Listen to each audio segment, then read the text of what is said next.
but this is just a really fitting song, and I really enjoy playing it now because the lyrics really seem to mean something.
Hey, brother, there's an endless road to rediscover. Hey, sister, know the water's sweet, but blood is thicker.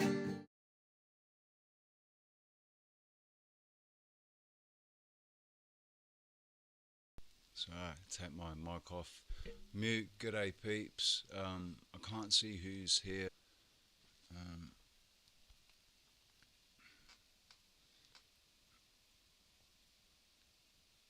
Let me have a look.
is an endless road to rediscover.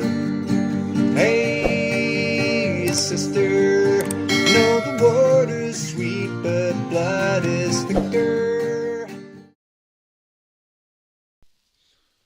Right. It should be working now. It should be working.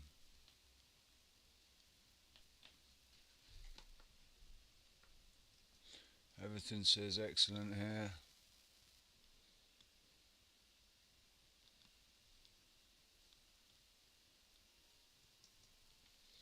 Right. Welcome.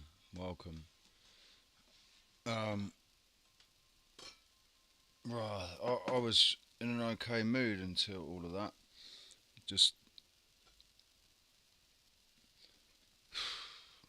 I know it's deliberately to stress us out, piss us off, but yeah, it succeeded. So, TW, Nathan, and Nigel, how you doing? Good to see you.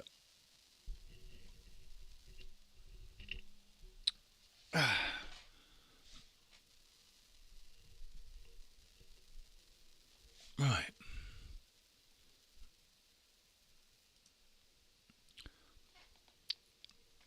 So we're on to chapter 9 of the succession of cultures, of the children of the sun. Chapter 9, the succession of cultures.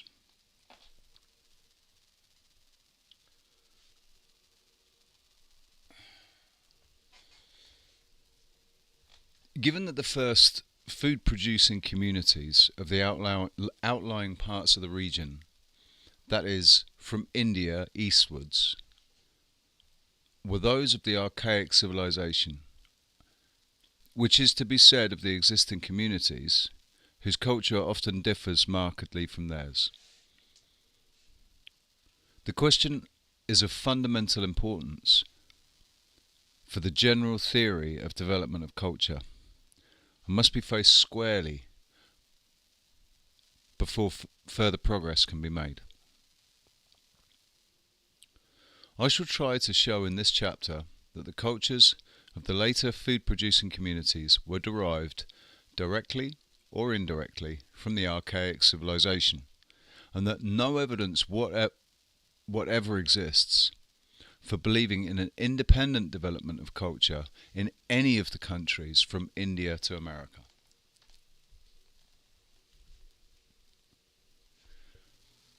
In the case of North America, the conclusion of chapter 4 is identical with the theses of this chapter.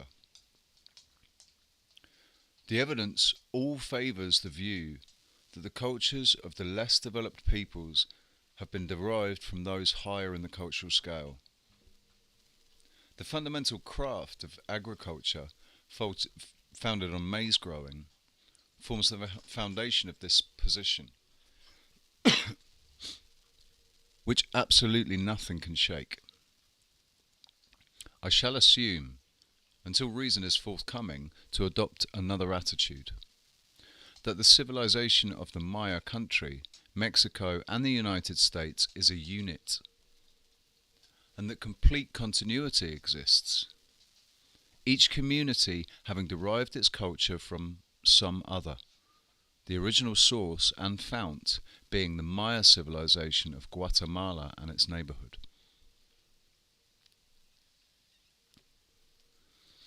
With regard to the Polynesians, the homogeneity of this race is a remarkable feature.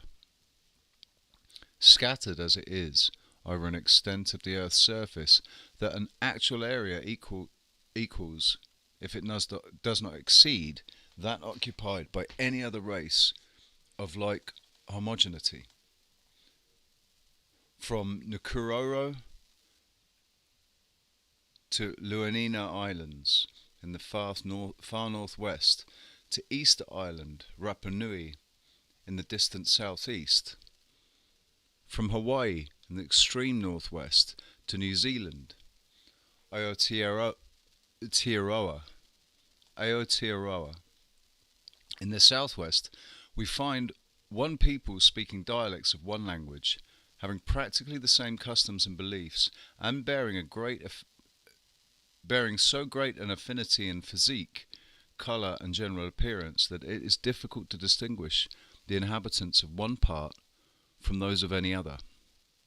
Or, in the words of Elsden Best, how came the Hawaiian to speak of his old-time voyages to Tahiti and relate the deeds of the ancestors of the New Zealand Maori, the Samoan to relate his exploration of the Paumotus, the Tongarevan to maintain his descent from immigrants from New Zealand?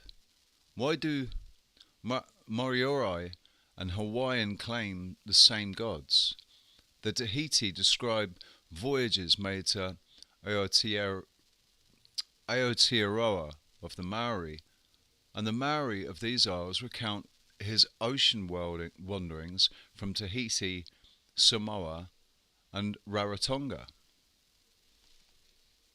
The answer to these questions is that all these widely spread peoples are descendants of common ancestors, of the Polynesian Vikings, of the Maori voyagers, the bold seamen who broke through the hanging sky in times long passed away, who fretted the heaving breast of the Moana with the wake of their swift canoes, who ranged over every quarter of the vast Pacific and marked off the sea roads for all time. The decisive proof of the unity of the Polynesian peoples is provided by their genealogies, carefully preserved, a knowledge of which is an essential part of the education of the upper classes. Anyone who had any pretensions to chiefmanship whatsoever was supposed to know his family table for at least 20 generations. A comparative study of tables from New Zealand, Rarotonga, Tahiti, and Hawaii shows that these peoples had many common ancestors, and it has been possible on this basis to construct a chronology of the Polynesian movements. The neglect of, or perhaps one ought to say, contempt for, native tradition is a marked feature of modern ethnological study. Perhaps one day someone will study the causes of this attitude toward what many of the less advanced people consider to be their most precious knowledge. A tendency exists in some quarters to look upon the savage, as he is called, as a silly child, who has made up out of his head all sorts of fancies, among them tales about his origin. This attitude is found among ethnologists and consequently among those who read their writings. Perhaps I may be allowed to quote an example in which the Greeks, of all people, are put into the same class as children. Most peoples have wondered, like children, how the world was made. When a little child finds something new and strange, he asks questions such as these. What is it? What is it made of? Who made it? And what is it from? Like children, the Greeks of old wished to know what the earth was, what it was made of, and who made it. Before they became wise and learned, they made up a simple story about it, and so on. So long as this patronizing attitude is maintained towards those who live in other places and in different circumstances, there is not much hope for any real advance in the study of early civilization.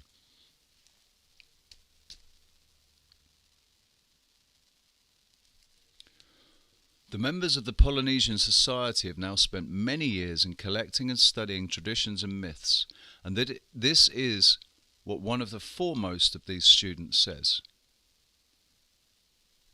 I would like to say, in my humble opinion, the European ethnologist is frequently too apt to discredit tradition. It is an axiom that all tradition is based on fact, while the details only be wrong, the main stem is generally right.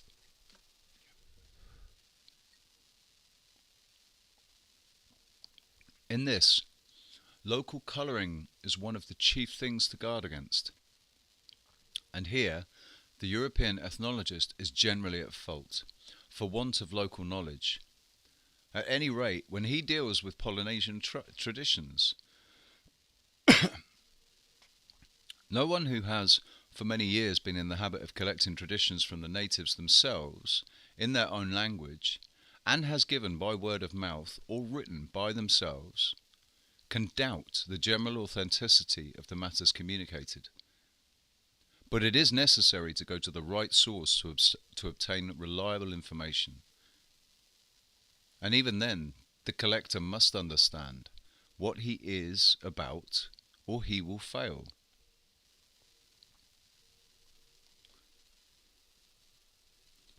The men who really know the traditions of their race look upon them as treasures which are not to be communicated to everybody.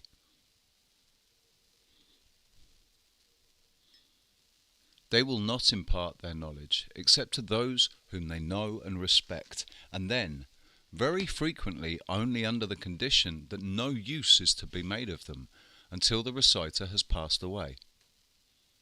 These traditions were holy things, and any deviation from the truth brought down the wrath of the gods. It is obvious from this that traditions acquire a value they would otherwise not possess. The fear of these consequences arising out of false teaching acted as an ever-present check upon the imagination.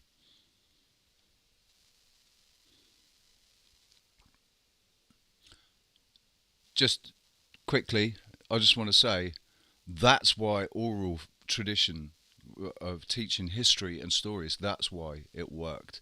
That's why it maintained, and that's why it wasn't like Chinese whispers, because people were so staunch about maintaining the narrative that had been told, like the main stem of the narrative that had been told, for fear of, if anybody found out that they were trying to tell something different, for fear of what would happen to them.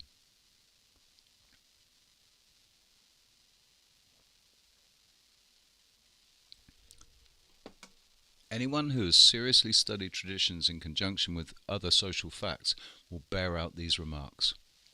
Frequently, they serve to throw a floodlight on dark places, and if not forced to support any priori view, but allowed to take their own tale in their own time, they reveal the most unexpected results. In this inquiry, much reliance will be laid on traditions, in conjunction always with other cultural elements.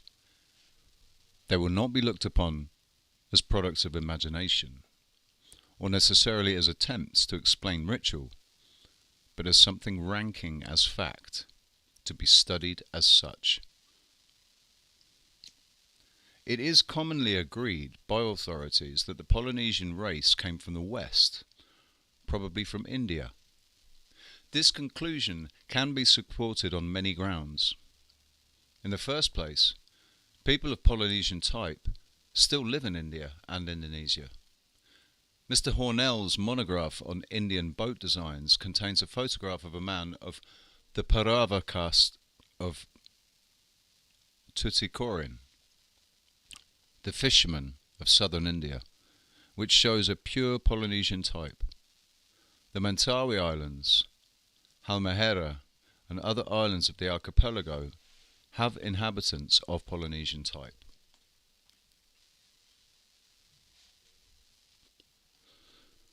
The logbooks of the ancestors of the Rarotongas, Maoris, Tahitians, Paumotuans, and so on give some sort of account of the journeys of these wonderful travellers.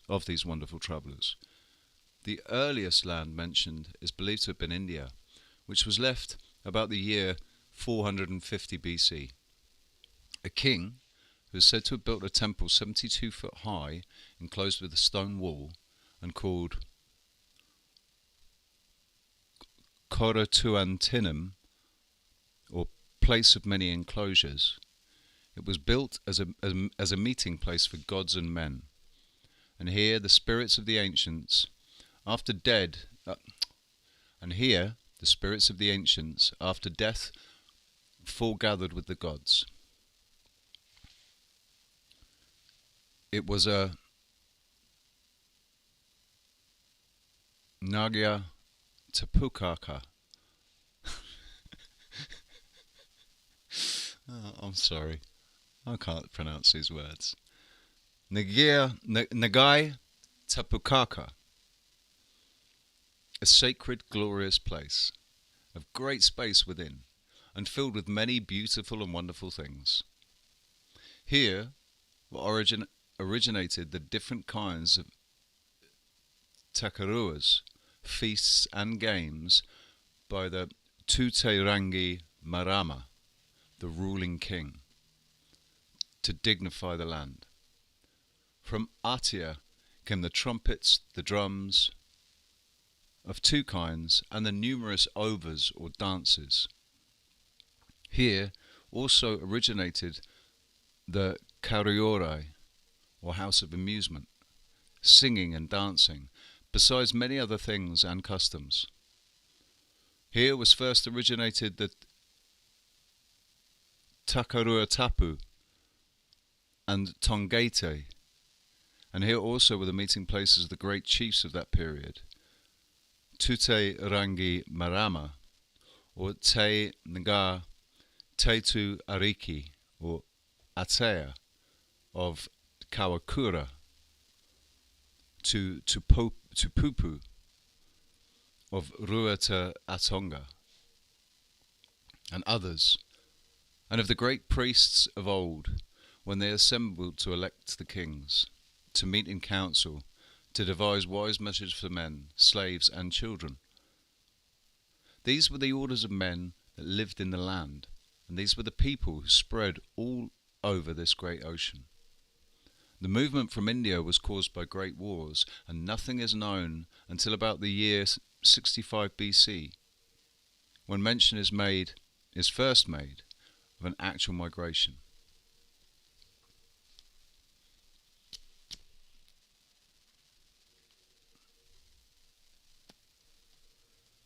In his monograph on Indian boats, Mr. Hornell makes some interesting statements about the Paravas, the Polynesian fishermen of South India.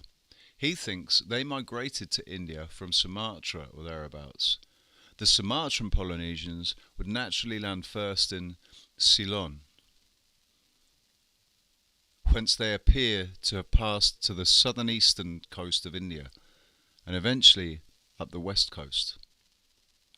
As they spread, they doubtless planted fishing colonies at favourable points, establishing their peculiar boat designs. Such centres may well have included Gale, Colombo, and Korkai, where the embouchure of large rivers makes fishing remunerative. I can never say that word. Remunerative. Polk Bay and the Gulf of Mannar, with their wealth of food fishes and treasures of pearls and conch shells, would early attract the attention of the maritime newcomers. It is not surprising that there we find the Polynesian boat forms in great variety, and in common with peculiar Polynesian fishing designs, in continued high esteem by the local fishermen and divers. Hornell quotes an important statement with regard to the Paravas by two Dutch officials who wrote in 1669. Under the protection of those Rajas, there lived a people who had come to these parts from other countries. They are called Paruas. They lived a seafaring life, gaining their bread by fishing and by diving for pearls.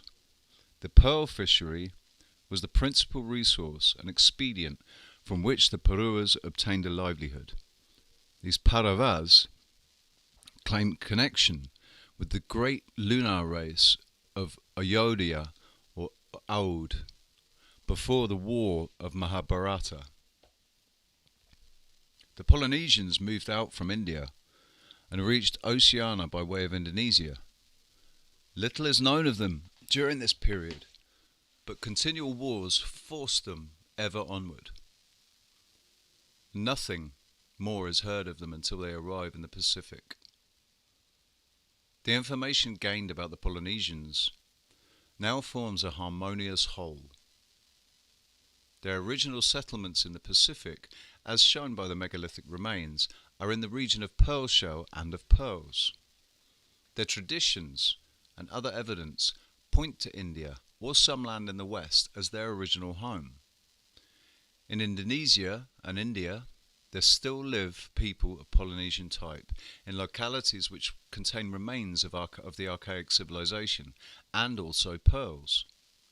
In India, and perhaps also in Indonesia, these people are pearl divers who, in India, claim relationship with one of the great ruling families of India of the days before the arrival of the Aryans.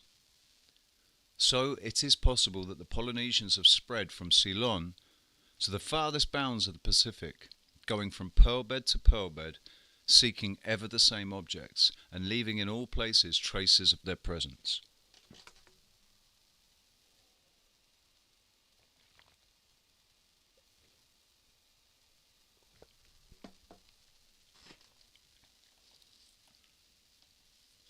How they got to southern India is not easy to say, but Professor Elliot Smith tells me that in physical type, the Polynesians are a mixture of the Mediterranean and Armenoid stocks.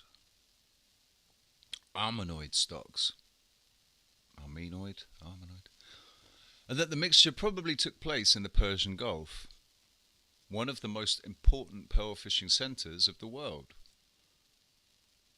In that case, a definite physical type is associated with a large movement of the archaic civilization and is found on every pearl bed from the Persian Gulf to the uttermost ends of the Pacific. Since in Oceania the Polynesians were associated with megalithic monuments, it follows that in India they probably were also associated, and that they were responsible for the polished stone implements that are scattered throughout the region. In the course of time, they have, in some parts of the region, given up these two cultural elements. It is necessary to have some idea of the track of the Polynesians during their wanderings in Oceania, in order to appreciate the culture sequences that can be established from their history. The Polynesians are first heard of in Samoa and Fiji, which is also made of Tonga, but little is known of this early history. The people of this date are said to have been responsible for the mysterious La Fale phase of Apolu and Samoa, which mention has been made, as well as the ruins of stone foundations of houses, roads, enclosures of the groups.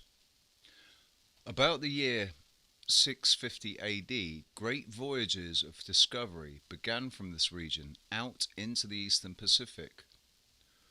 Tuterangiatea, brother of Huite Rangiora, first reached Tahiti and built a great house in the islands of Raiatea, probably the great marae of Opoa, which was celebrated all over eastern Polynesia as the sacred meeting place of all the tribes of those parts. Many islands were discovered by these men from the west, and a list of them is preserved in the genealogies. Hawaii was settled in 650 AD, so far as can be told. Probably Easter Island was colonised about then, and the Marquesas in 675 AD. The date of the first colonisation of New Zealand is uncertain. It may have been visited during the first great movement out from Fiji and elsewhere about 650 AD, in the time of Huite Rangiora. Mention is made of the visit to New Zealand of a Polynesian voyager, Maku, about 850 AD, but Maori nobility traced their descent to men who came from Rarotonga about 1350 AD.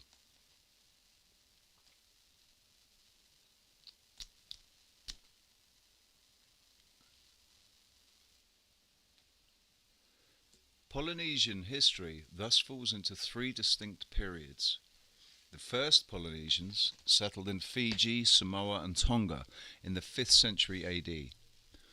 After a time, some of them went farther east and founded colonies in the eastern Pacific, Tahiti, Hawaii, Marquesas, Rarotonga and so on. Finally, a movement about 1350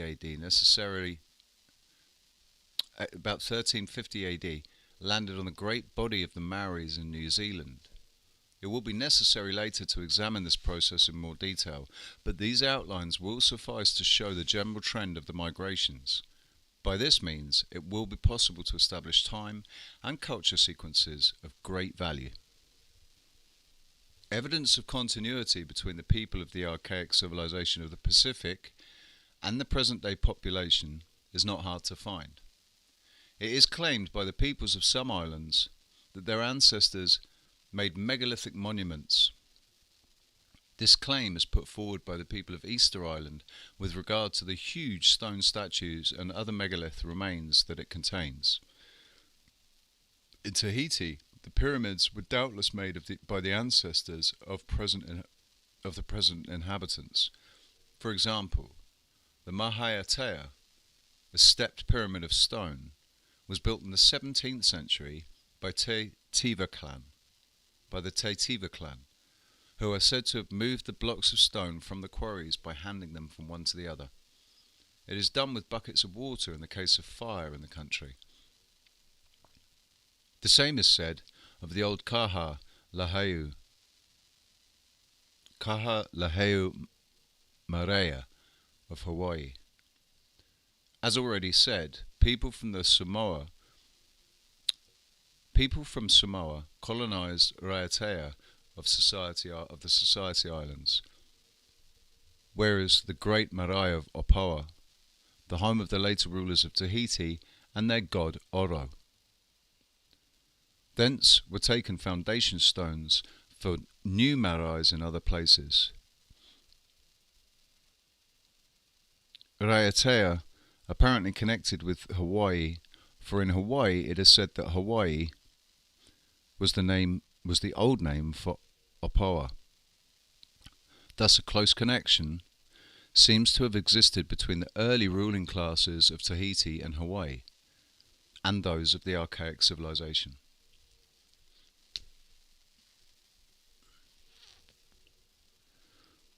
More light has now been thrown on the early history of the Pacific.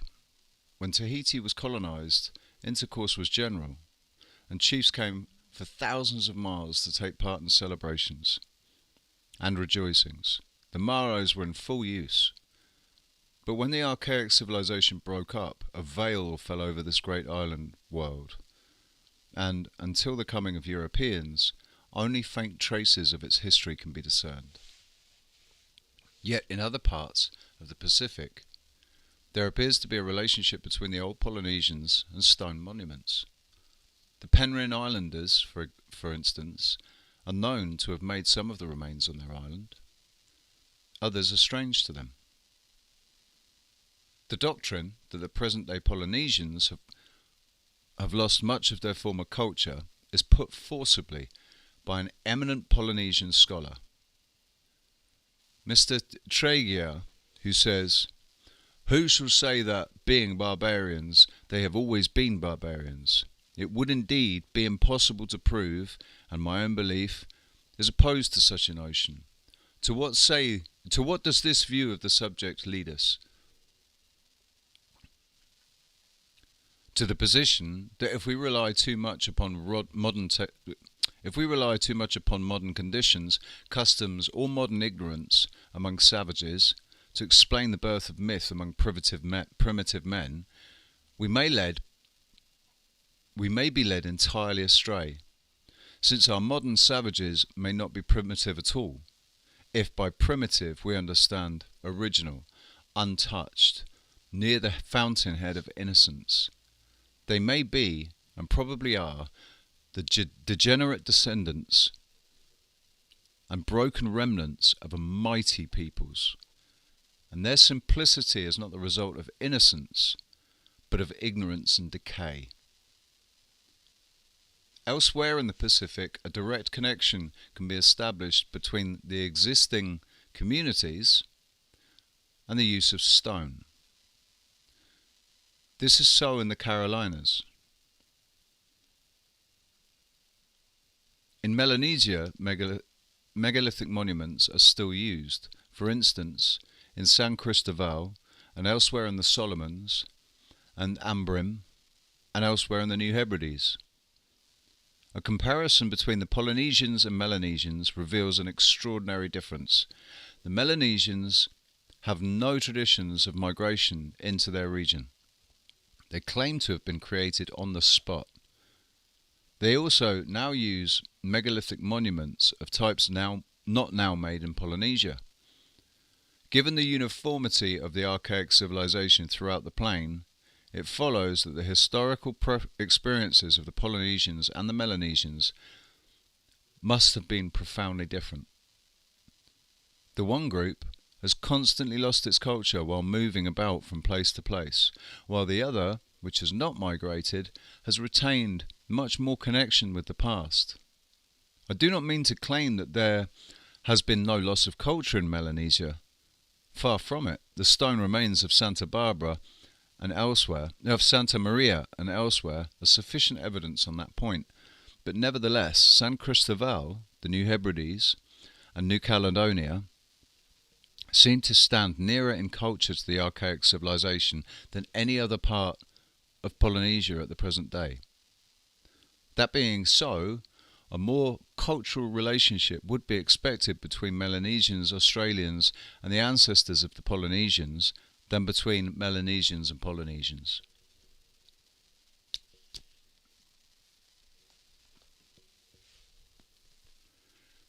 In India, it is often possible to show, with much probability, that peoples of the lower culture have once been in intimate contact with peoples of a relatively high culture civilization. The nature of that contact varies from case to case. Often it is claimed that the tribe, or rather its ruling caste, is descended from some ruling house in a civilized country. For example, it is well known that the Malays have spread all over Indonesia, forming various settlements. They originated in the Minangkabau district of Sumatra, and their earliest migrations date from about 1160 AD, when they settled in Singapore.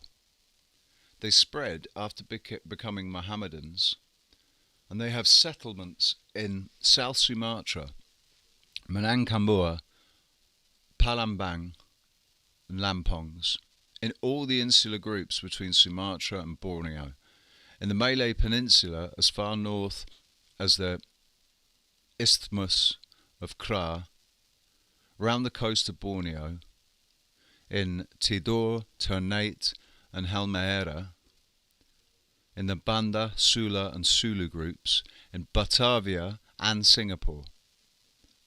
Their settlements have resulted from conquest, as in the name of Ternate and Central Celebes, and Tagalos of the Philippines were descended from Malay chiefs who went with their followers in canoes and established themselves in that group. Before the spread of the Malays, the Hindus had formed settlements in all parts of the archipelago, the first of which, those in Java, date from about the beginning of our era. Hindus from Java probably founded kingdoms in the Palembang, Minangkabau, and the Jambi districts of Sumatra. Borneo formerly had settlements of Hindus from Mojapahit in Java. The most important of these old colonies in the west was Sukadana, and this in its turn gave rise to many others, such as Matan, Landak, Tajan, Sangao, Sukadana, Setang. The Hindu Javanese founded Banjarmasin in the south. The ruling house of Pasir claims Hindu descent. Kuti was also founded by colonists from Java, and especially from Mojopahit. When Mojopahit fell, these kingdoms became independent. The Hindu Javanese were followed by the Malays from Minangkabau, the date of whose arrival cannot be settled. Later on, Buginese from South Celebes, themselves Mohammedans, founded settlements. This does not exhaust the list, for, as has already been said, the Chinese had formed important settlements in this island for the working of gold and diamonds.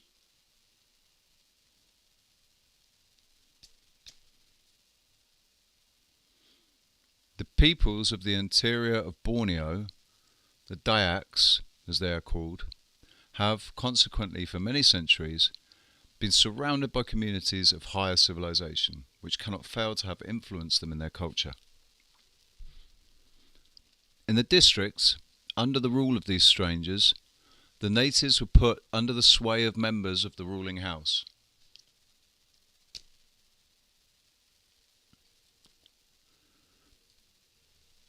So possible, many Dayak tribes have derived their ruling classes directly from the Hindus, the Malays, or from a similar source. The Messrs. Jose and McDougall show that the natives of Sarawak and British North Borneo have been profoundly influenced in culture by more civilized people. For example, the Idans claim to be descended from Chinese who came to seize the great jewel of the Kinabalu dragon. The court of Brunei in the north was profoundly influenced by the Hindu Javanese. The Hindu Javanese influence also was not confined to the court of Brunei, but in many parts of the southern half of Borneo, traces of it survived in the custom of burning the dead, in low-relief carvings of bulls on stone, and in various gold ornaments of Hindu character. Moreover, the people of Sarawak have only lately ceased to speak of the days of the Hindus.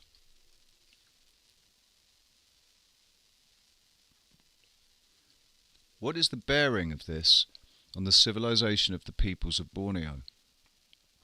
It has already been seen that the Kayan and their kingsmen have caused an uplift in the interior of the island that has given rise to the culture of the Kenya, Kalimantan and others.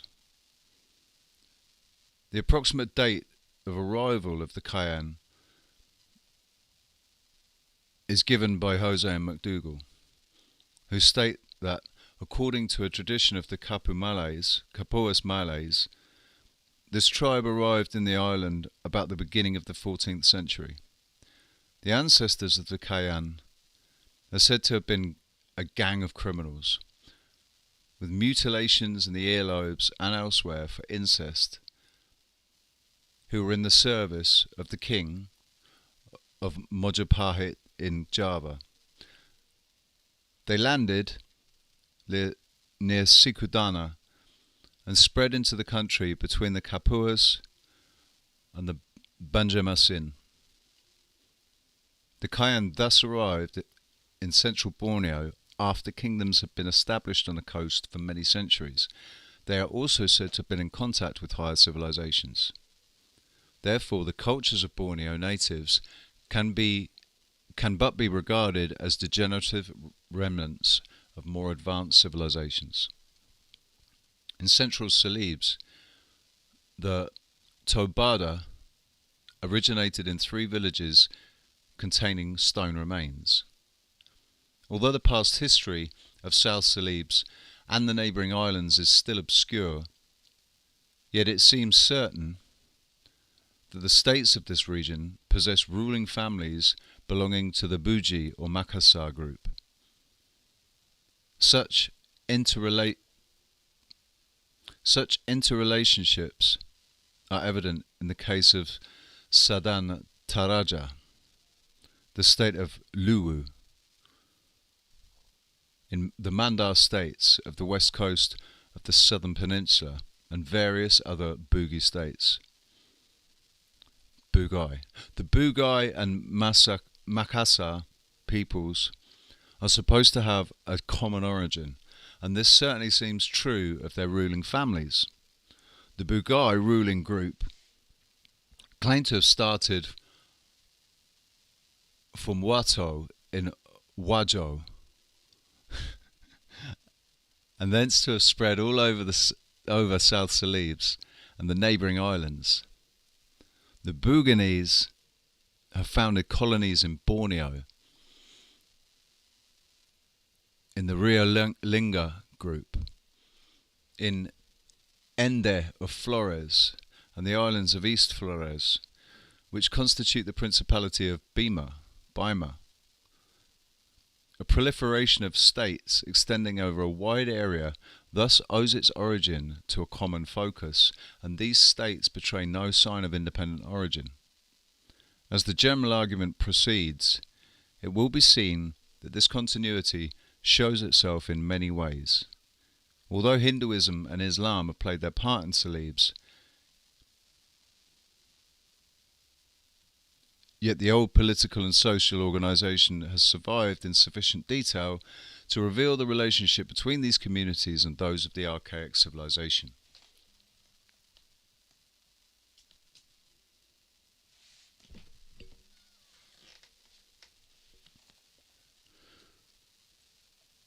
Minor examples of the foundation of daughter settlements are those to the Torongkong and the Kolaka people of eastern Celebes.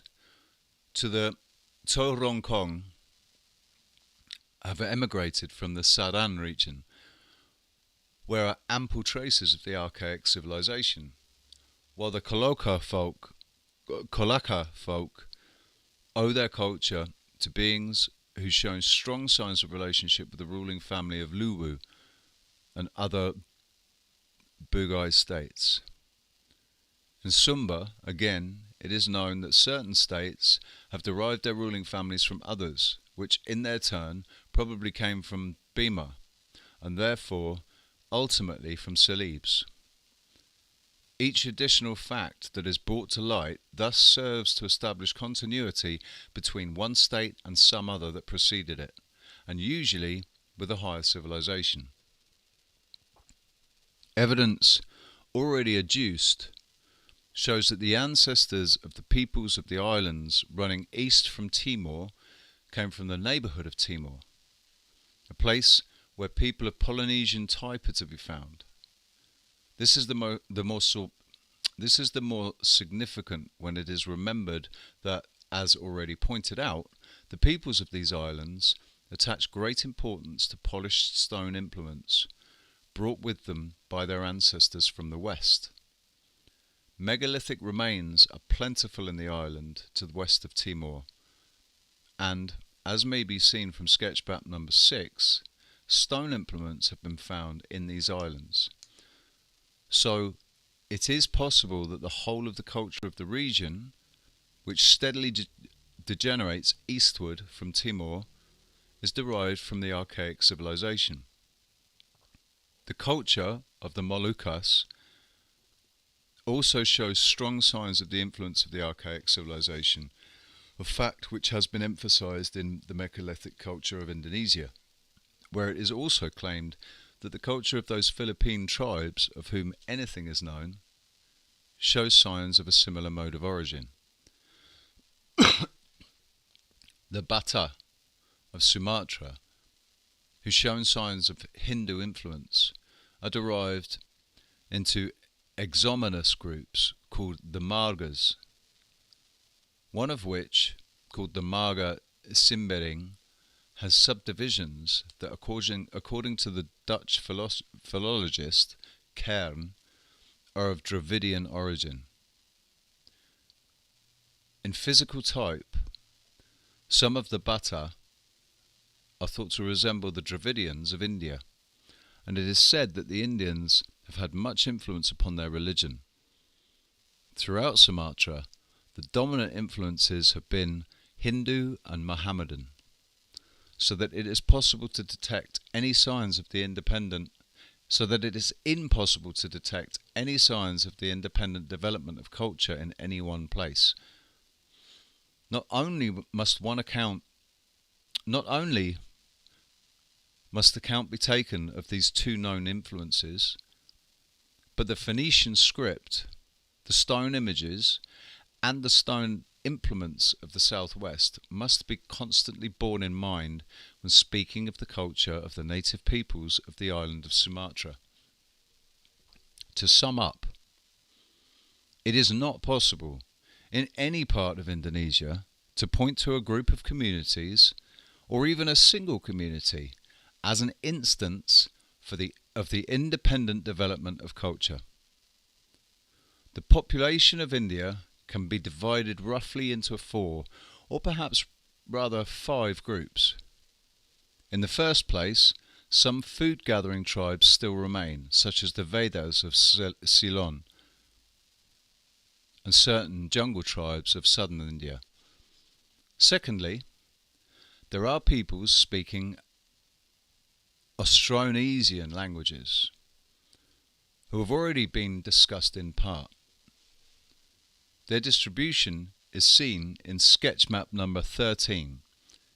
They, with their ancient languages, are closely linked in later times to India, with the third group of peoples commonly known as the Dravidians, who speak cognate languages. Fourth come the Aryan-speaking peoples, the product of an incursion from the north. The fifth group is that of the Mongoloid peoples of Assam, Upper Burma, and the Himalayas, who will not enter much into the argument. In those pages of this book which concern India, many space will be devoted to the comparison of the culture of the Aryans with that of the people whom they found in the country on their arrival. This will be a task of great difficulty, for the proper study of the cultural history of India has yet to come. It can be shown that many food-gathering peoples of India have been derived from others possessing a higher degree of culture. For instance, the Kunet of the Kulu district of Punjab, between Beas and Kons rivers, live in a region with many remains of a vanished civilization, which are ascribed to their ancestors, who, again, are identified with the Mundas of Chota Nagpur. The Mundas themselves claim that they came from Azimgarh, a district in which now live scattered tribes of Cheros, Seoris, Kols, Karwas, and all who speak Austronesian languages. A Behar tradition states that in the Statya Yogu, the golden age of India, the country was ruled by the Savarasas, Munda-speaking people, whose dominion extended to Azimgarh, which district contains many ruins of a formerly highly civilized population. The local traditions of Azimgarh refer to the Rajbas and Swiris as the most ancient occupants of the soil, with the Munda-speaking tribes. Thus, the tradition of the Mundas themselves finds unexpected support from the traditions preserved by the Hindus of the Azimgarh district. We may therefore safely accept that the Mundarai version of their former residence at Azimgarh as correct. If so, they are connected with the highest civilization of pre-Aryan times in India, The Mundas seem to have left Asimgarh when the Aryans became dominant in that part of India. They wandered about over a great part of northern India for many years before settling in Chotanagpur. They must have spent a rude, dreary existence in these vastnesses for a considerable time. And in that wide space of time, they probably unlearnt some of the peaceful arts of civilization that they had acquired in their pre-Aryan days of peace and prosperity. In their constant struggle with the adverse forces of the physical and animal world, it is no wonder that they should have slipped down the few rungs of the ladder of civilization that they had climbed in happier days.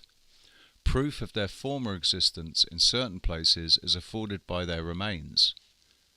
The Mundas erect stone monuments over their graves, and have the custom of sitting during council meetings on stones ranged in a circle. The extracts given by Roy from the archaeological reports of Cunningham suggest that some of these old Munda remains are dolmens. One such site is described, Mr. Carlyle found, at a place 10 miles south of Fatehpur Sikri, near the south bank of the Banganga River. Numerous small standing stones which look as if they had formed stone circles, and also certain solitary erect slabs of stone, of which the width across horizontally was generally equal to and sometimes a little greater than their vertical height above the ground, and which latter stones might possibly originally have formed the side stones of cromlechs. The Mundas are equated to the Cherus, who have left brickwork ruins in several places, among them being some pyramidal mounds 33 miles north of Chapras, Illuminati confirmed, and also 18 miles northwest of Muzaffarpur.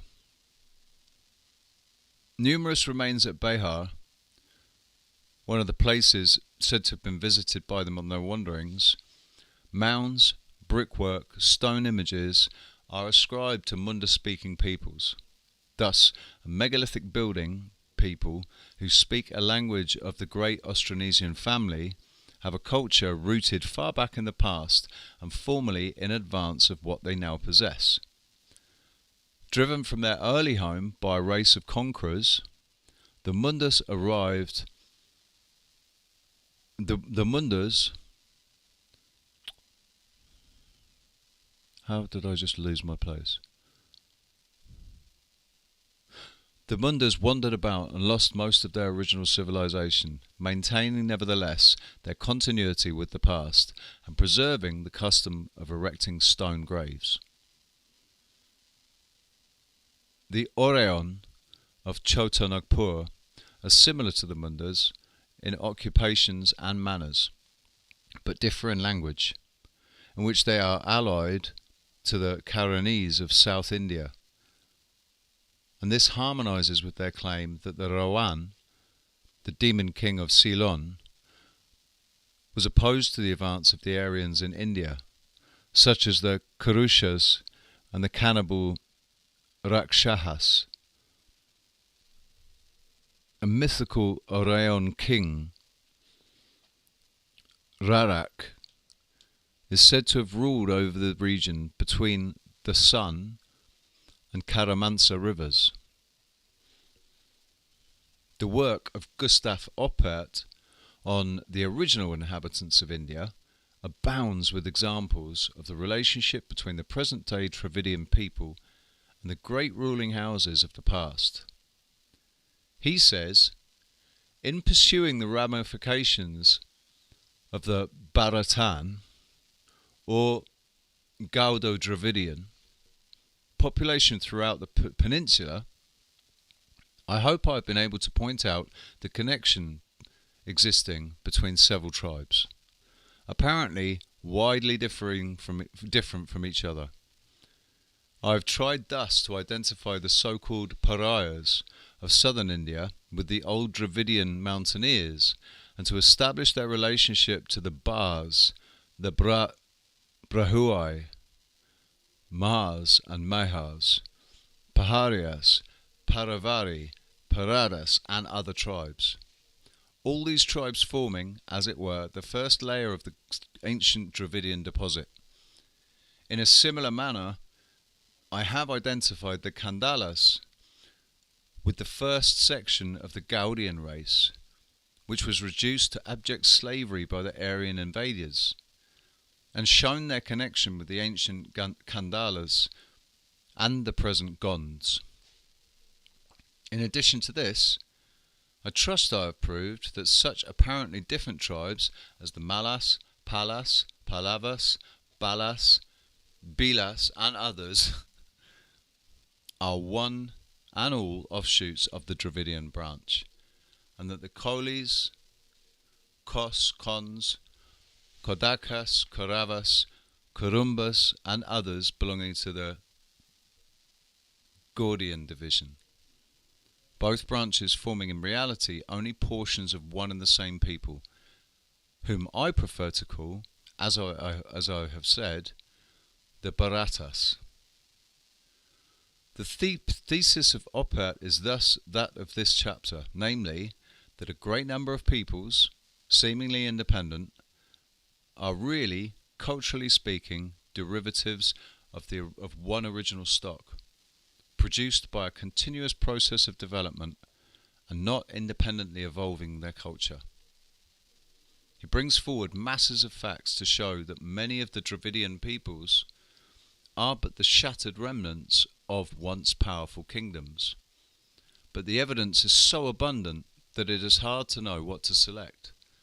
For example, he discusses the Bars and says the Bahars must have once ruled over a great area of country stretching from Oud in the west to Bahar in the east, and Chotanagpur, Bendaukund, and Sagar in the south. Traces of the former supremacy of the Bahars are found scattered all over the country.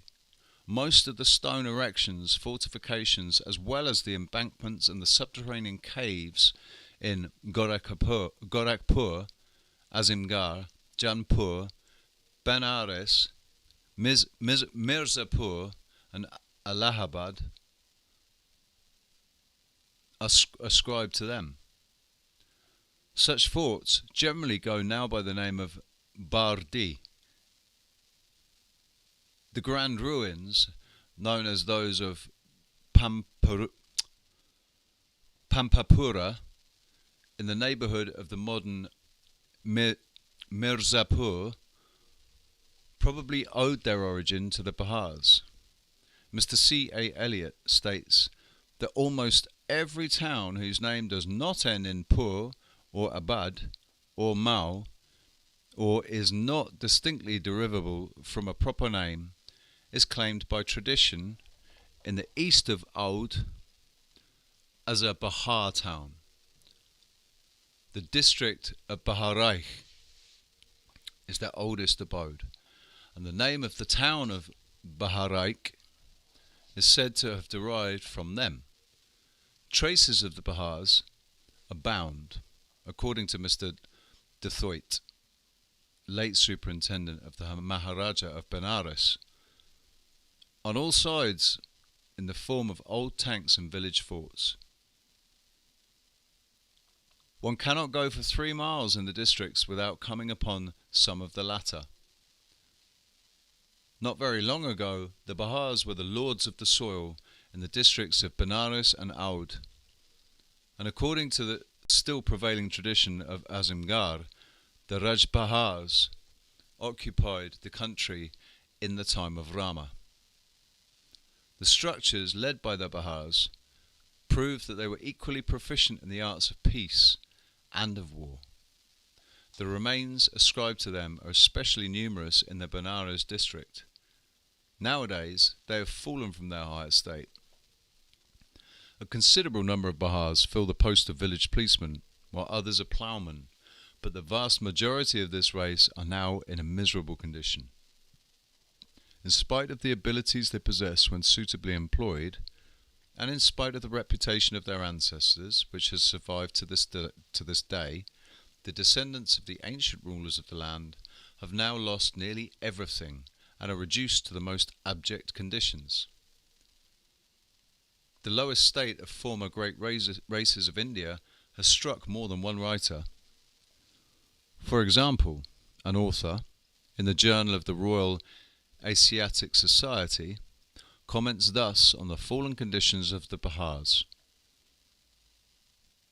I know not why we should be so ready always to ascribe all the ancient civilization of India to successive troops of the Hindu immigrants. The more I investigate the matter, the stronger do my convictions become that the Hindu tribes have learnt much from the aboriginal races,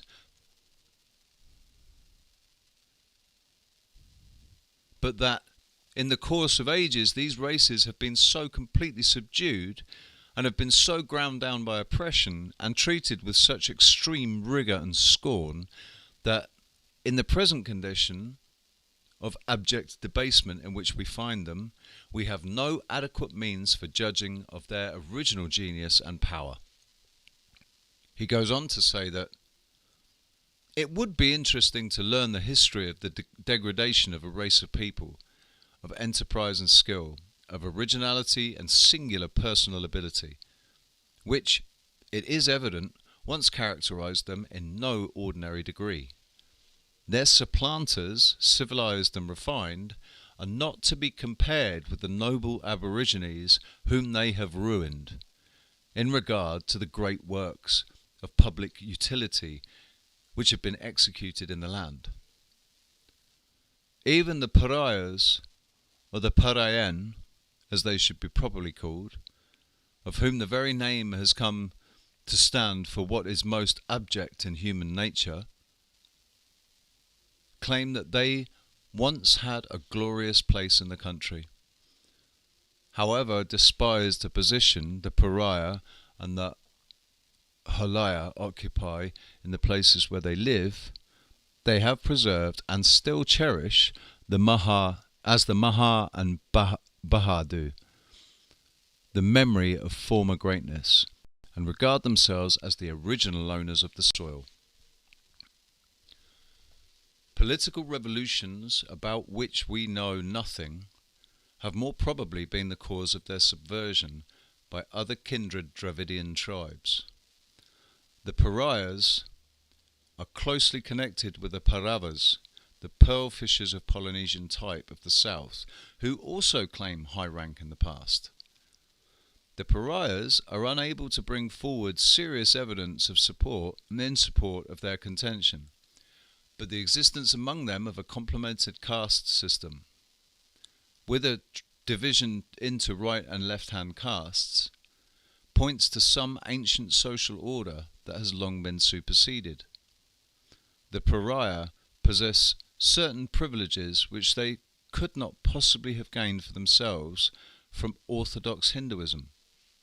These seem to be the survivals of a past in which the Parayans held a much higher position than they do now, or at any rate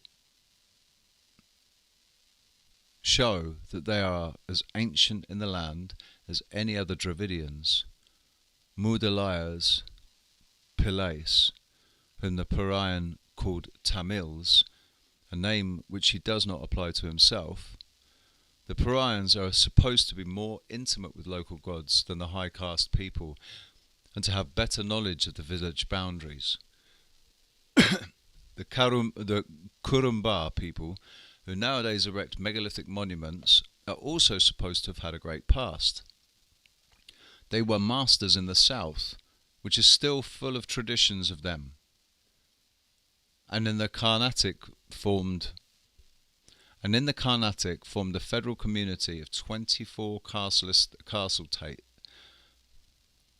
states, all of which have been traced and reach no mean stage of civilization. In the 6th or 7th century, they were scattered and destroyed by the Chola kings of Tanjore after a long and widespread domination, probably continuing to exist in the larger or smaller communities ever wasting and driven farther and farther into the hills and wilderness by their conquerors. It is to this perished people that the megalithic monuments may be, with most probability, ascribed. They are still associated with them in popular tradition. The circles and Christvaens being often called Kurumba rings and Kurumba forts, especially found in Kojevaram, once a principal centre of their power. Sometimes they retain their ancient name, as the Kurumbas or the Nilgiri slopes, a dwarvish hairy race dwelling in the densest, most feverish jungles and feared even by the other mountain tribes as the most dangerous of enchanters. Elsewhere they are known by many titles: Kedars, or Woodmen, Malaya Rasa, or Hill Kings, Koragas, or Bushmen, Holiars, or Men of the River, Irula, or People of Darkness, all names indicative of contempt tinged with fear. In still larger remnants, they probably survive in the wide, unknown jungle regions of the North Sirkars, or Gonds, Coals, and many others. That these dwindled, miserable tribes are the representatives of the race that once covered the plains with megalithic monuments is proved, as far as proof is ever likely to be obtained, by the curious fact of their maintaining at the present day the same practice in miniature show. The Malay Aryans of the Travancore Mountains, who still number from 15,000 to 20,000, on a death amongst them, make an imitation Krustveen of small slabs of stone and place a flat stone over with ceremonies and offerings. The spirit of the deceased is supposed to dwell in the pebble. The Kurumbas or Irulars of the Nilgiri hills do the same, and I have seen small covered slab structures there filled with long smooth pebbles, the meaning of which I was long in ascertaining, the people being reticent on the subject. The Gond tribes of the Godavari and the Orissa make miniature cromlechs, like three-legged stools, which they place over the bones and ashes of the deceased. The Coals are reported by Major Macpherson to place the ashes in a chatty, bury it in the ground, and lay a large flat stone over it. Here we find wild, secluded tribes keeping up the semblance of constructing Kristvaens and stone monuments on mountain fastness overlooking the plains where such structures abound. And the inference is strong that they must be the awakened descendants of the people who, when numerous and powerful, dominated the plains and built the structures. The evidence put forward by Oppert, which makes and others, makes it clear that it cannot be taken for granted that any Dravidian people of the lower culture has elaborated its culture independently of others. He shows how many strands bind tribes together, linking one with another, and all seemingly derived from a few original stocks which have lost their culture in the course of ages. A writer just quoted evidently has the same belief as Oppert. My own belief is that many of the Aboriginal tribes of India were originally blended together. All investigation into the races of India goes to prove that at various epochs, separate tribes are spread all over the land, one pushing forward another, the weaker and less civilized retreating to the jungle and hilly fastnesses, and the stronger in their turn giving place to fresh and more vigorous clans. It may be impossible to prove, therefore, what is nevertheless highly probable, that in very ancient times, most of these tribes were exceedingly few in number. For it is a singular circumstance, opposed indeed, when regarded superficially, to the assumption I am making, that the races of India, whether Aryan or non-Aryan, for a long succession of ages, have largely maintained their distinctive individuality, notwithstanding the fluctuations in their respective histories. The Bahil are Dravidians that have apparently fallen from a higher state. The Bahils are and deem themselves a distinct people. There are so many different tribes among them that it has been conjectured by some that the general name of Bahil only denotes a confederacy of mixed and degraded races of Hindus, associated by political events and local circumstances. But, though there can be no doubt that their strength has been increased and their consequence raised by recruits sprung from the prohibited intercourse of the primitive Hindu castes, there is every reason to believe that the original race of Bahils may claim a higher antiquity, and they were once masters of many of the fertile plains of India, instead of being confined, as they now are, to the rugged mountains and almost impenetrable jungles. Many other examples could be quoted of Dravidian tribes, now of lowly culture, who can point to a glorious past. In some cases, it is not possible from the historical evidence to claim that a people has been derived from one of higher culture. But on the other hand, it does not seem that any of the Dravidian communities have developed an independent civilization. This, of course, is purely negative evidence. But the facts here adduced,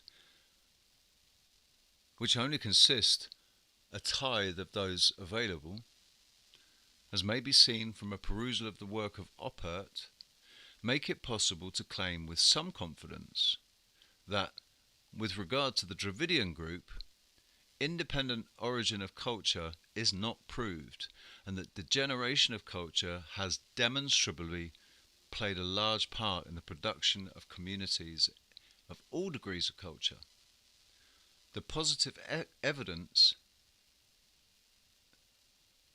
is on the one side of degeneration, and on that I shall rely, taking it as a working hypothesis that Dravidian civilization can be regarded as a unity. With regard to the Aryans, Sir Alfred Lyell, in his Asiatic Studies, shows what an influence has been exerted by the Rajput clans on the neighbouring Aboriginal tribes. He says that in the country around Rajputana dwell peoples called Bahil, who form the lowest stratum of the population. Above them, in the social scale, come half-blood tribes, claiming paternal descent, more or less regular and direct, from Aryan clans, with a social organisation based, although indistinctly, on that of the Rajputs. These predatory clans, of very mixed and obscure origin by descent, ranked in the order by which they gradually approximate more and more to the customs and ritual of the pure clans, so that we might make out roughly in central India a graduated social scale, starting from the simple Aboriginal horde at the bottom and culminating with the pure Aryan clan at the top. Nor would it be difficult to show that all these clans are really connected and have something of a common origin. The intermediate groups usually assert themselves to be fallen patrician, but they are probably derived from both sources. Lyell mentions also the Minas, robbers and Caterans, who claim Brahmin and Rajput descent. He mentions also the Gracias. Gracia is probably of mixed Rajput blood, possibly in some cases, maybe pure Rajput stock detached and isolated in the Blackwoods.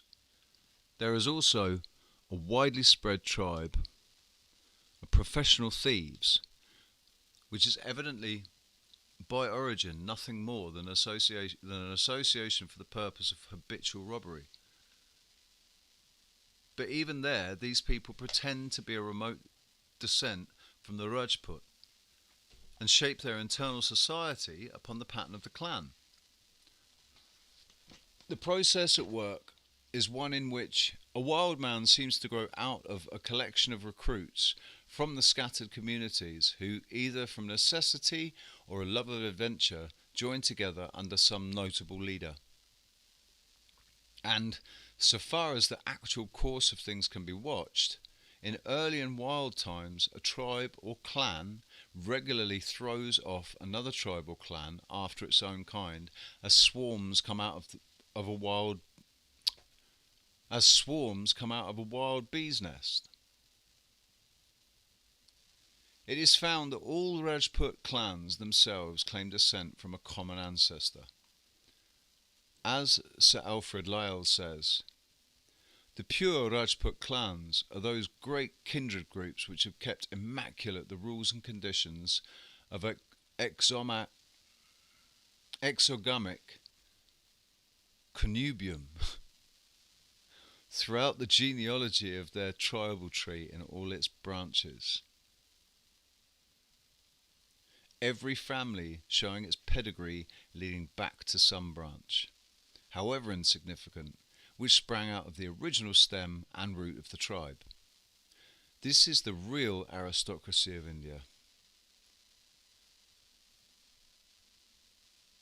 with which every Hindu dynasty and family of influence or new wealth, except Brahmins, tries to find, beg, or borrow a connection from the petty non-Aryan chief of the central Indian woodlands, to the great Maratha ruler, the kings of Nepal, and the half-Chinese princes in the far northeastern portions of India and Burma.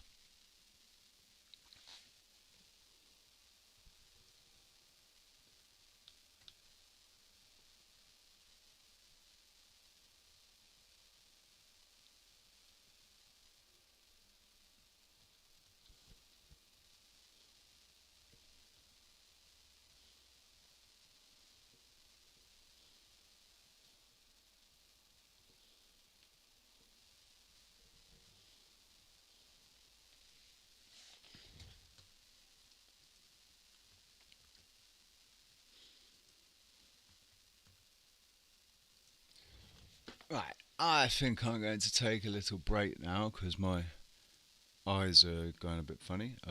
We're not finished yet. Just going to take a quick break. Make a cup of coffee, roll a cigarette, go to the toilet. I suggest you do the same, and I'll be back.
barriers,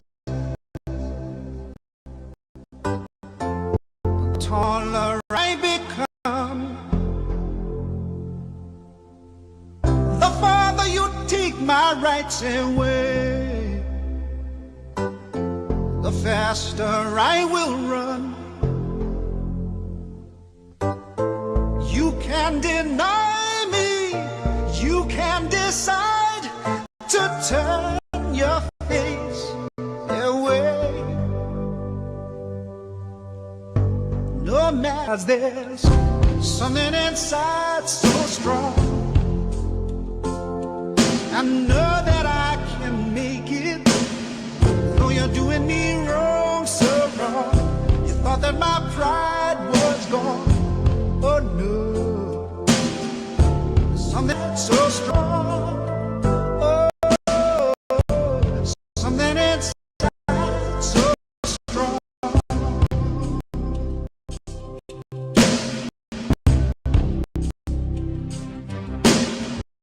The more you refuse to hear my voice,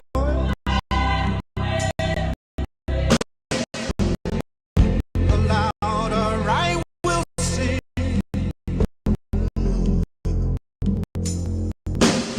You hide behind walls of Jericho. Our lies will tumbling. This is just a really fitting song, and I really enjoy playing it now because the lyrics really seem to mean something.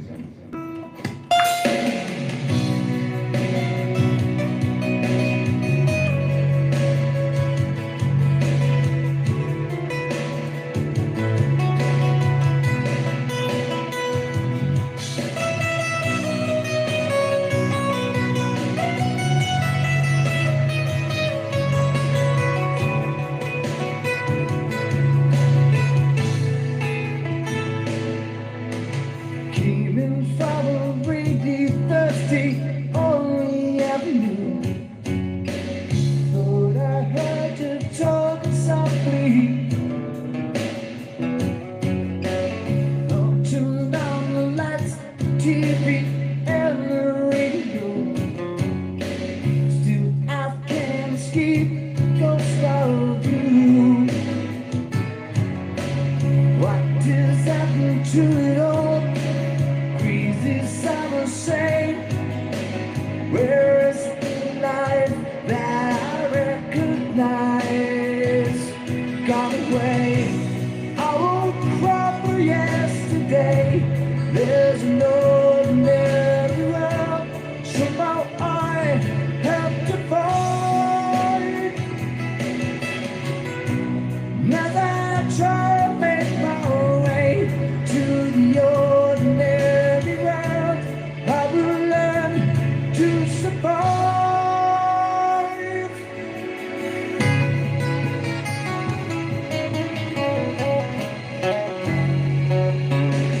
Passion or coincidence is punctured in the soul. Pride will tear us both apart. Now pride's gone out the window, across the rooftops, run away. Left me in the vacuum of my heart. What is happening to me? Crazy some say. Where's my friend? Where I need you most? Got away. I won't cry for yesterday. There's an ordinary world. Somehow I have to fight. As I try to make my way to the ordinary world, I will learn to survive.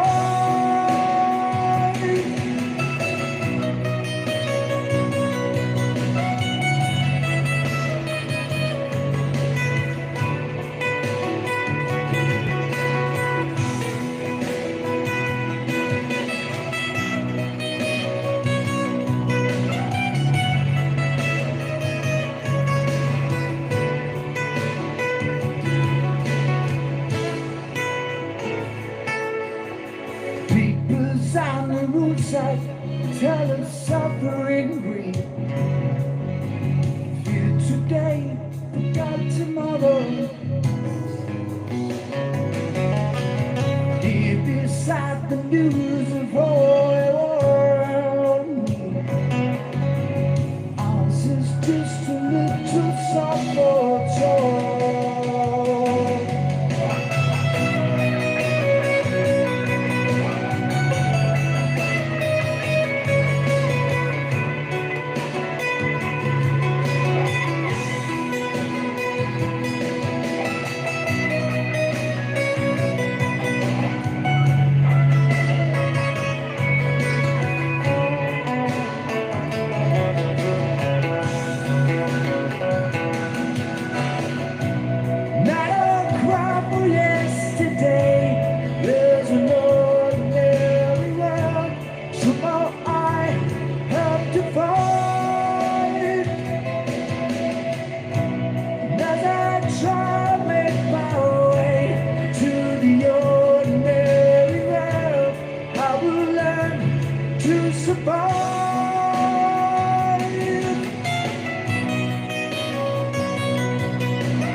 Right then, thank you very much.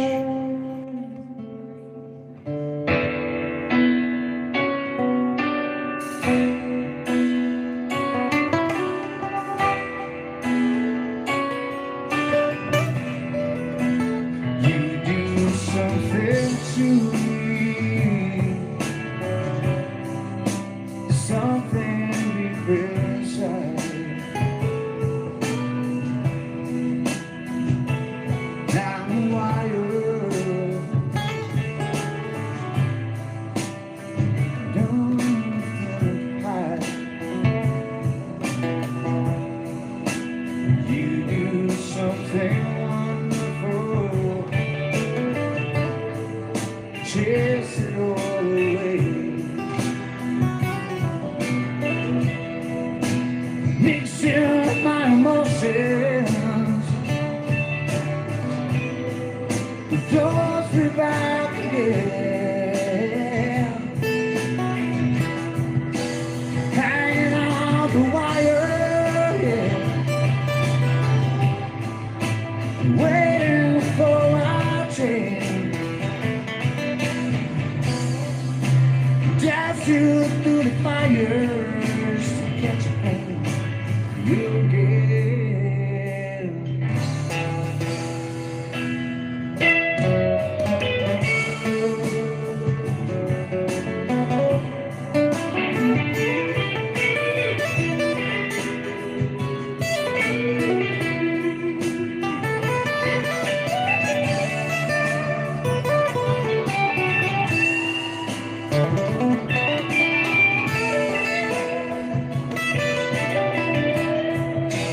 Hanging on a wire, yeah.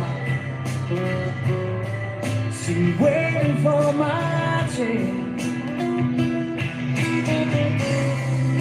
and dance you through the fires to catch a pain again. Something to me, something deep inside, hoping to get close to peace I cannot find. dancing to the fire, yeah, just to catch a flame, just to get close to you, close enough until that you do something to me, something deep inside.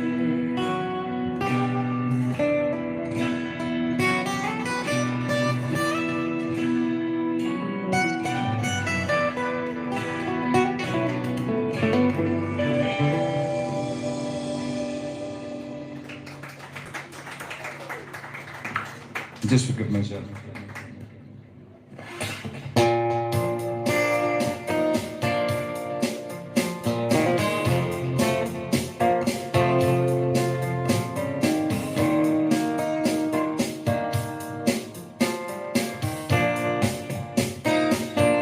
Like bells on the beach, kicked around the stairs 5 feet, like broken stones, trying to get home. You could lose its reach, too short at the peaks, so lost and low. Get home as another beat shatters, little bit gets lost, and what else really matters was such a cause. It loses reach, too short with the peaks. It's lost and low. Yeah, a lot of folks stay home.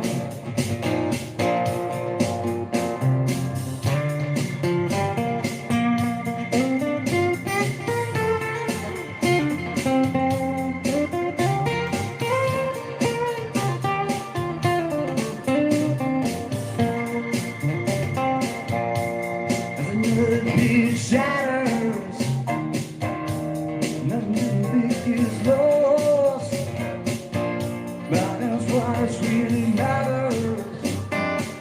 Was such a cause, like the pebbles on the beach,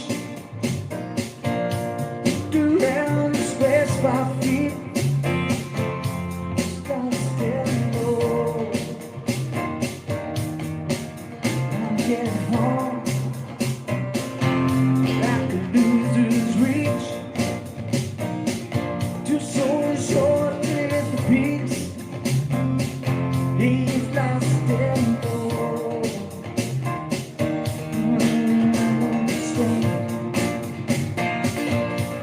Just trying to get home. Just trying to get home. Like broken stones. Trying to get home.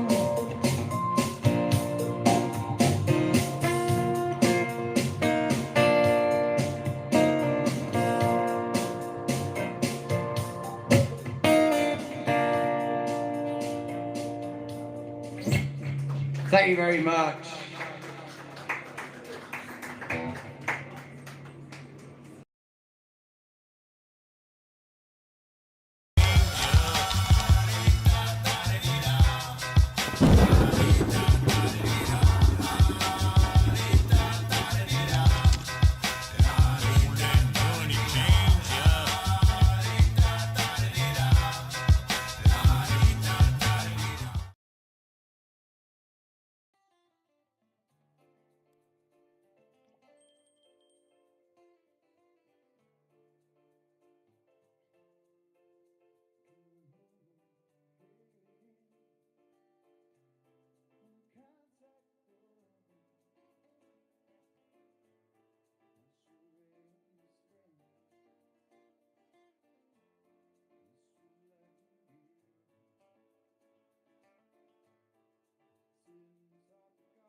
Darkness lights up my bones. My head feels around. I don't need to stay. I just wanna feel real love from the home that I live in. 'Cause I got so much life running through my veins, going to waste. Now I wanna die, thanking the name. Before I fall in love, I'm daring to leave. Scare myself to death. That's why I keep on. Far I will ride. I can see myself go. I just wanna feel real love through the home that I live in. 'Cause I got so much life running through my veins, going to waste. I need to feel real love, feel the love of joy. Can I get enough?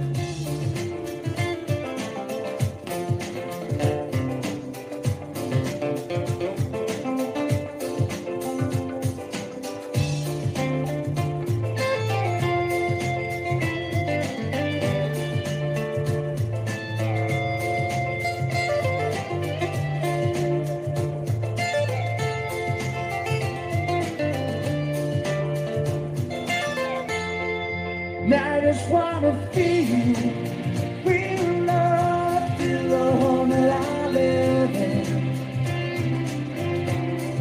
'Cause I got so much love running through my veins, go to waste. I just wanna feel real love, feel the love and joy. So hold on my soul, you can see it in my face. It's a real big place.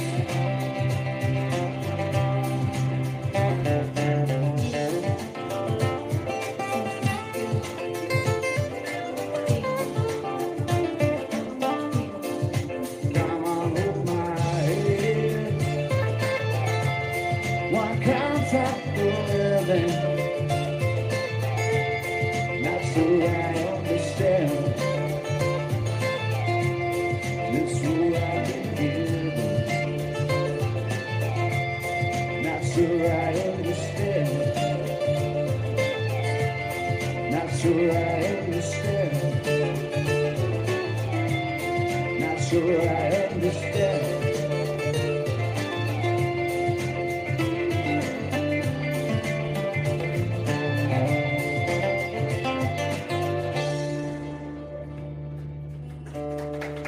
Mr. Robbie Williams, there we go. Thank you very much. Is that Phil Collins? I've not done this one for a while.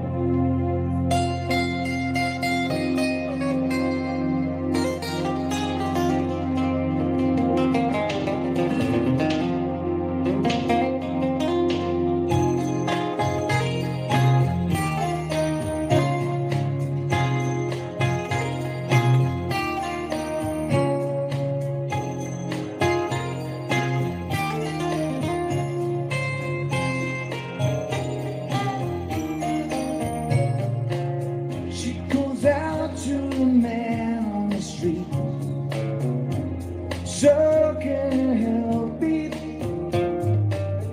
Just go and nowhere to sleep.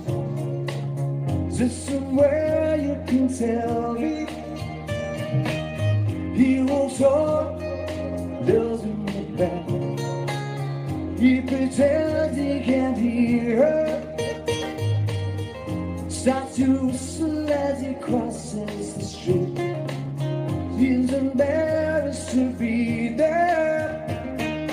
Oh, think twice, 'cause it's another day for you and me in paradise. Oh, think twice, it's just another day for you, you and me in paradise.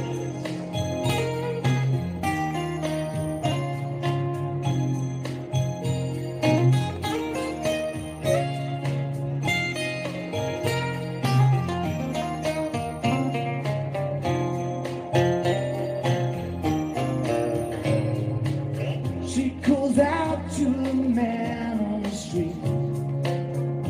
Can see she's been crying. She's got blisters on the soles of her feet. She can't walk, but she's trying. Oh, think twice.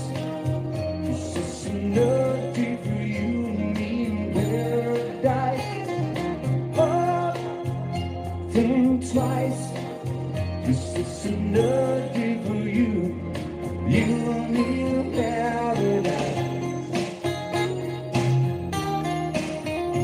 Think about it. Just think about it. Oh.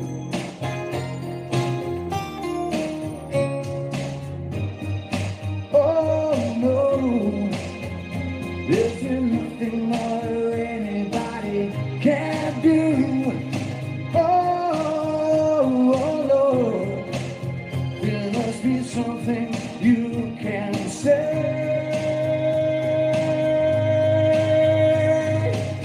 You can tell from the lines on her face. You can see that she's been there. Probably been moved down from every place, 'cause she didn't fit in there. Oh, think twice, it's another day for you and me in paradise. Oh, think twice, 'cause it's another day for you, you and me in paradise. Think about it.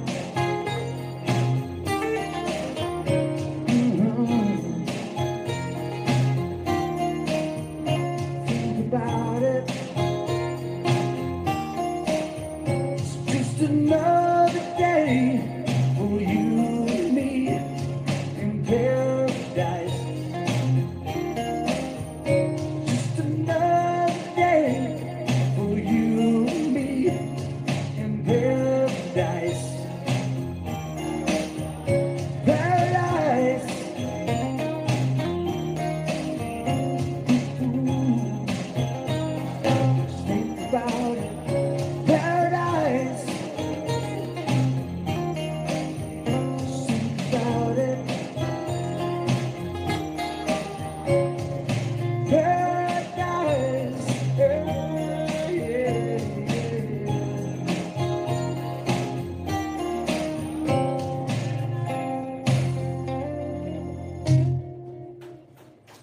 There we go, Mr. Phil Collins.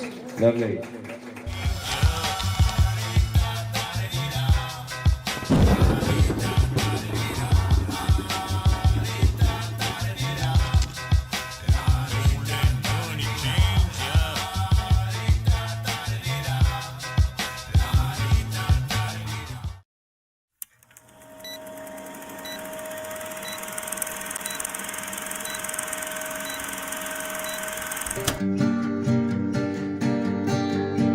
Hey, brother, there's an endless road to rediscover.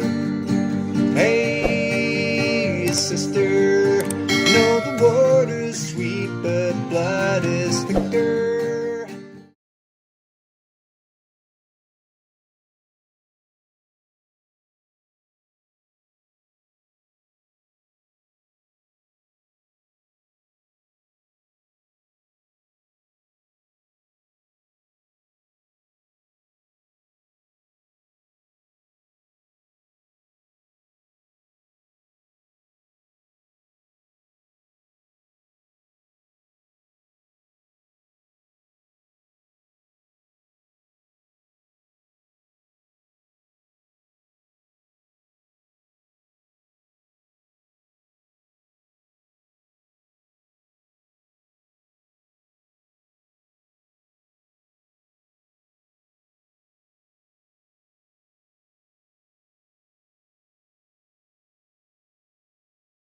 I just realised you didn't hear a word of anything that I said then because the fucking mic was muted. We are back. One great feature of modern India is the caste system. The vast mass of the population arranged in groups, formed mainly upon some professional or occupational basis, the members of which are forced, theoretically, to marry within that group. One definition that has been given of caste is the following. It is a close cooperation, in theory at any rate, rigorously hereditary, equipped with a certain traditional and independent organisation, including a chief and council meeting on occasion in assemblies of more or less plenary authority,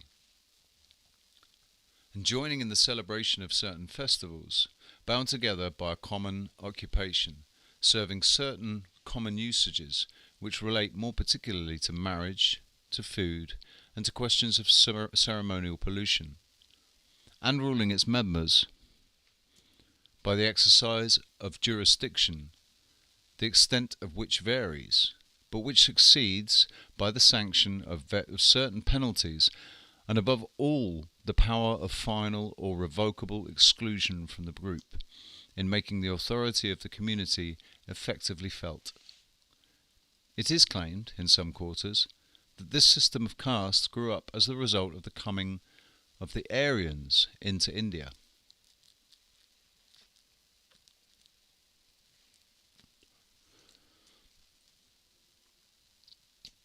In the course of time, it has drawn the greater part of the population into its sphere of influence, so that the people of all physical types and races are in the system. Sir Herbert Risley gives an explanation of the origin of the caste system that accords well with that of the manner in which the Rajputs have formed other communities outside themselves. He claims that the Aryans came into India with but few women.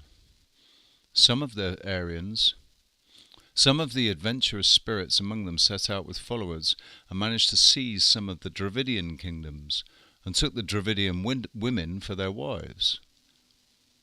Cut off from their relatives by distance and by their new alliances, these men and their families would form a new caste lower in rank than that from which they came, but would be the ruling caste in the communities formed by them. As their number grew, the cadets again sallied forth in the same way, and became the founders of the Rajput and the pseudo-Rajput houses all over India. In each case, complete amalgamation with the inferior race was averted by the fact that they only took women and did not give them. They behaved, in fact, towards the Dravidians, whom they conquered in exactly the same way as the founders of Virginia behaved to the African slaves, whom they imported, and the founders of the Indian Empire towards the women of the country which they conquered. This means that one original community gives rise to others successively lower in cultural status, the ultimate basis of the process being the superposition of one group on another, usually of alien language and customs.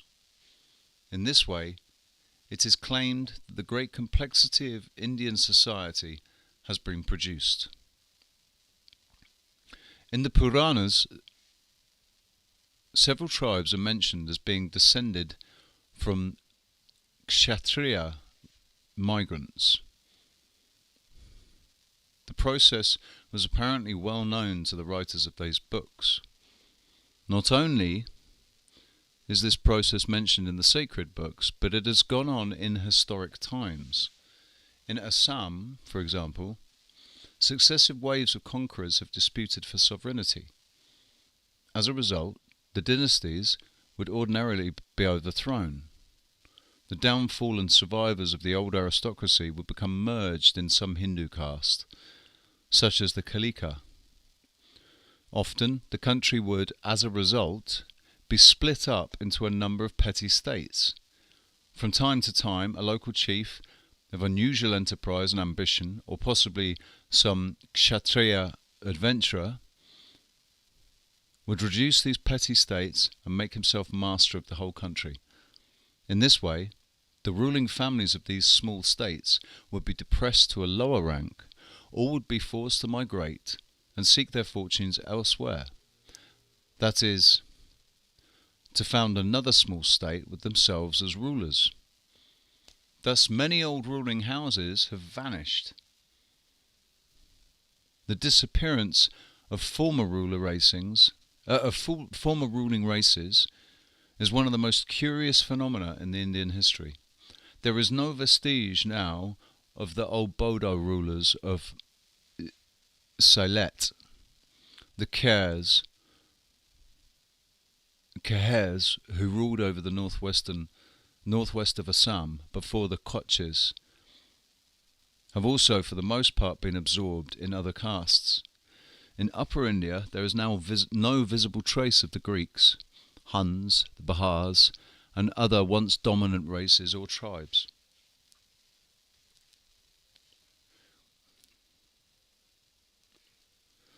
The Kachari, now a tribe whose beliefs and practices are quoted as examples of primitive modes of thought, claim that their kings once ruled over most of Assam, with their capital at Dimapur,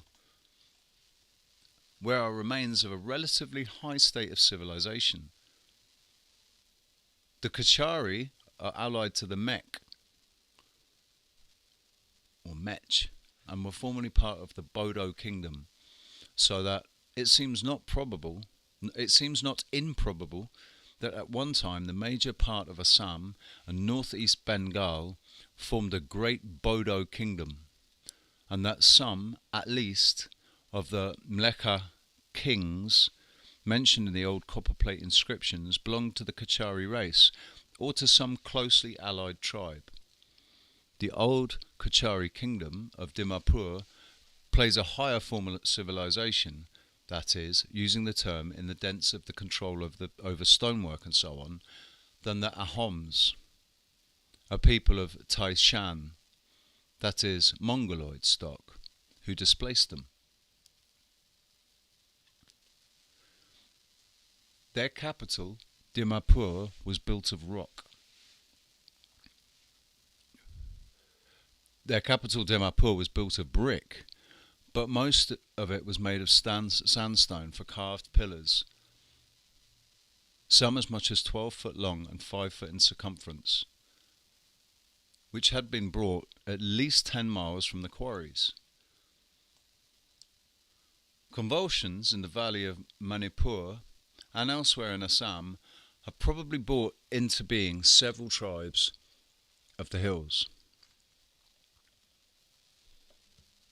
The Naga, Kuki, Manipuri, Lashai and Gurkha are all alike in physique.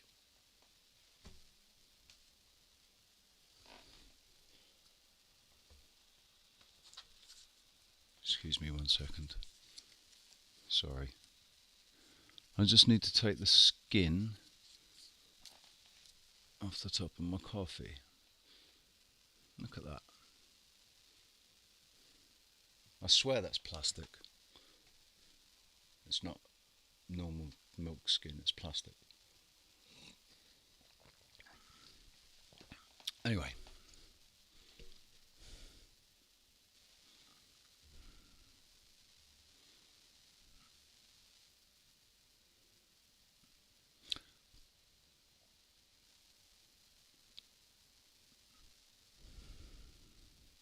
Where did I get to?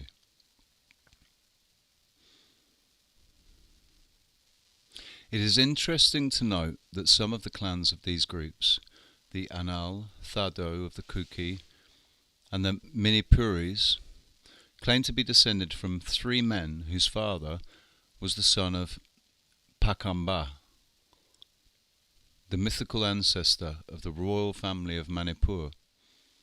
The Naga, Kuki, and Manipuri also claim a common ancestry. Examination into the cultural history of Indian peoples therefore gives the same result in other parts of the region: a lack of positive evidence of independent development of culture. A further important point must be noted with regard to the relationship between the archaic civilization and its successors.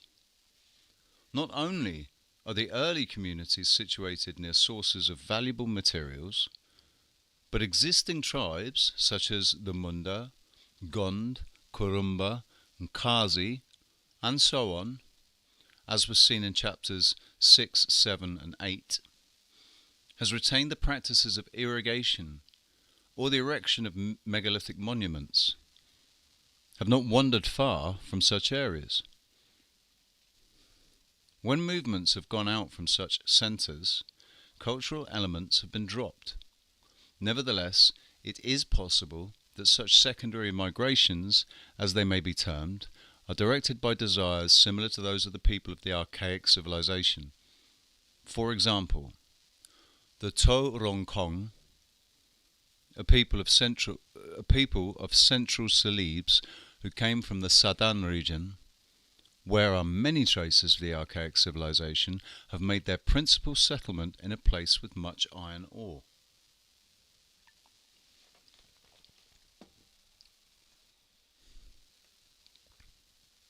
Messrs. Jose and McDougall have some interesting comments on the iron workings of the Kayan of Borneo. In any account of the arts and crafts of the Kayans, the working of iron claims the first place by reason of its high importance to them and of the skill and knowledge displayed by them in the difficult operations by which they produce their fine swords. The origin of their knowledge of iron and of the processes of smelting and forging remains hidden in mystery. But there can be little doubt that the Kayans were familiar with these processes before they entered Borneo, and it is probable that the Kayans were the first ironworkers in Borneo, and that from them the other tribes have learnt the craft with varying measures of success. However this may be, the Kayans remain the most skillful ironworkers of the country, rivalled only in the production of serviceable sword blades by the Kenyas.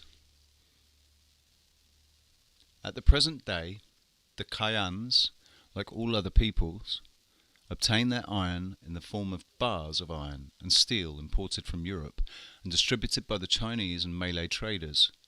But 30 years ago, nearly all of the iron worked by the tribes of the interior was from ore found in the riverbeds, and possibly from masses of meteoric iron.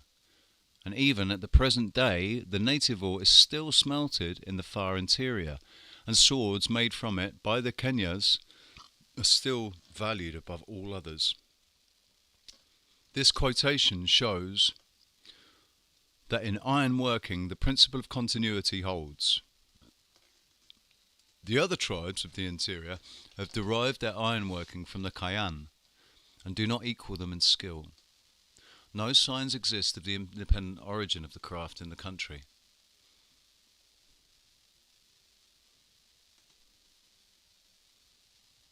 And it is surmised that the Kayan must have brought it with them. That is to say, the possession by the Kayan of the craft of ironworking is evidence of their former contact with a more advanced form of civilization. It is possible that the movements of the Kayan have been directed by the supplies of iron. Ironworking being their chief industry, it is likely that they would make their new villages where they found supplies of ore.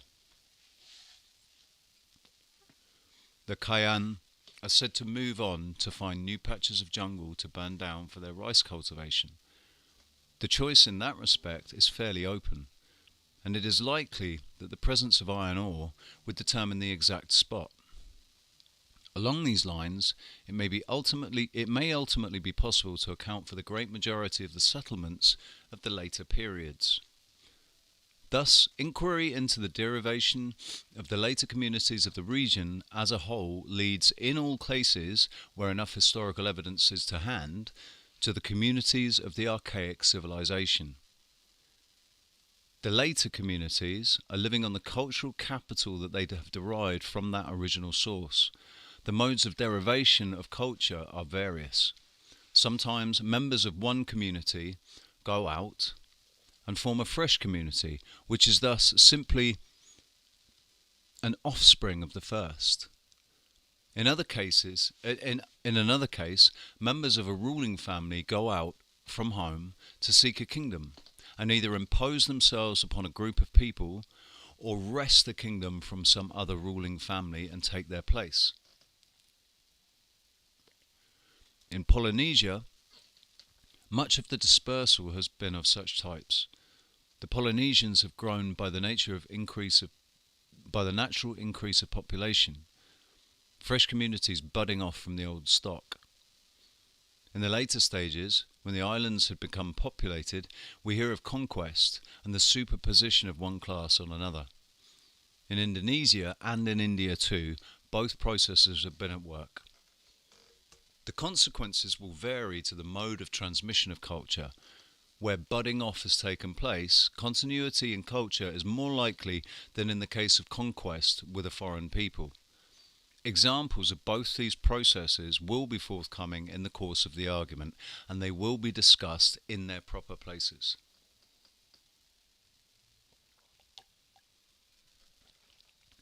A third method, whereby culture can be transmitted from one place to another, will now have to be considered. It has already been noted that the people of Melanesia do not claim to be of immigrant origin. They were, they say, created on the spot, whatever that may mean. At the same time, their culture possesses unmistakable traces of the influence of the archaic civilization in the form of irrigation, dolmens, and so on. How did this happen? Since no part of the population claims to be part of the immigrant origin. It is not hard to suggest an explanation. The existence in certain islands of graves of former chiefs in places where none now rule suggests that a former ruling class brought them these cultural elements. It is, however, unnecessary to resort to speculation, for the various native populations have something to say about it. Tradition is so highly prized that it may be well to heed its voice.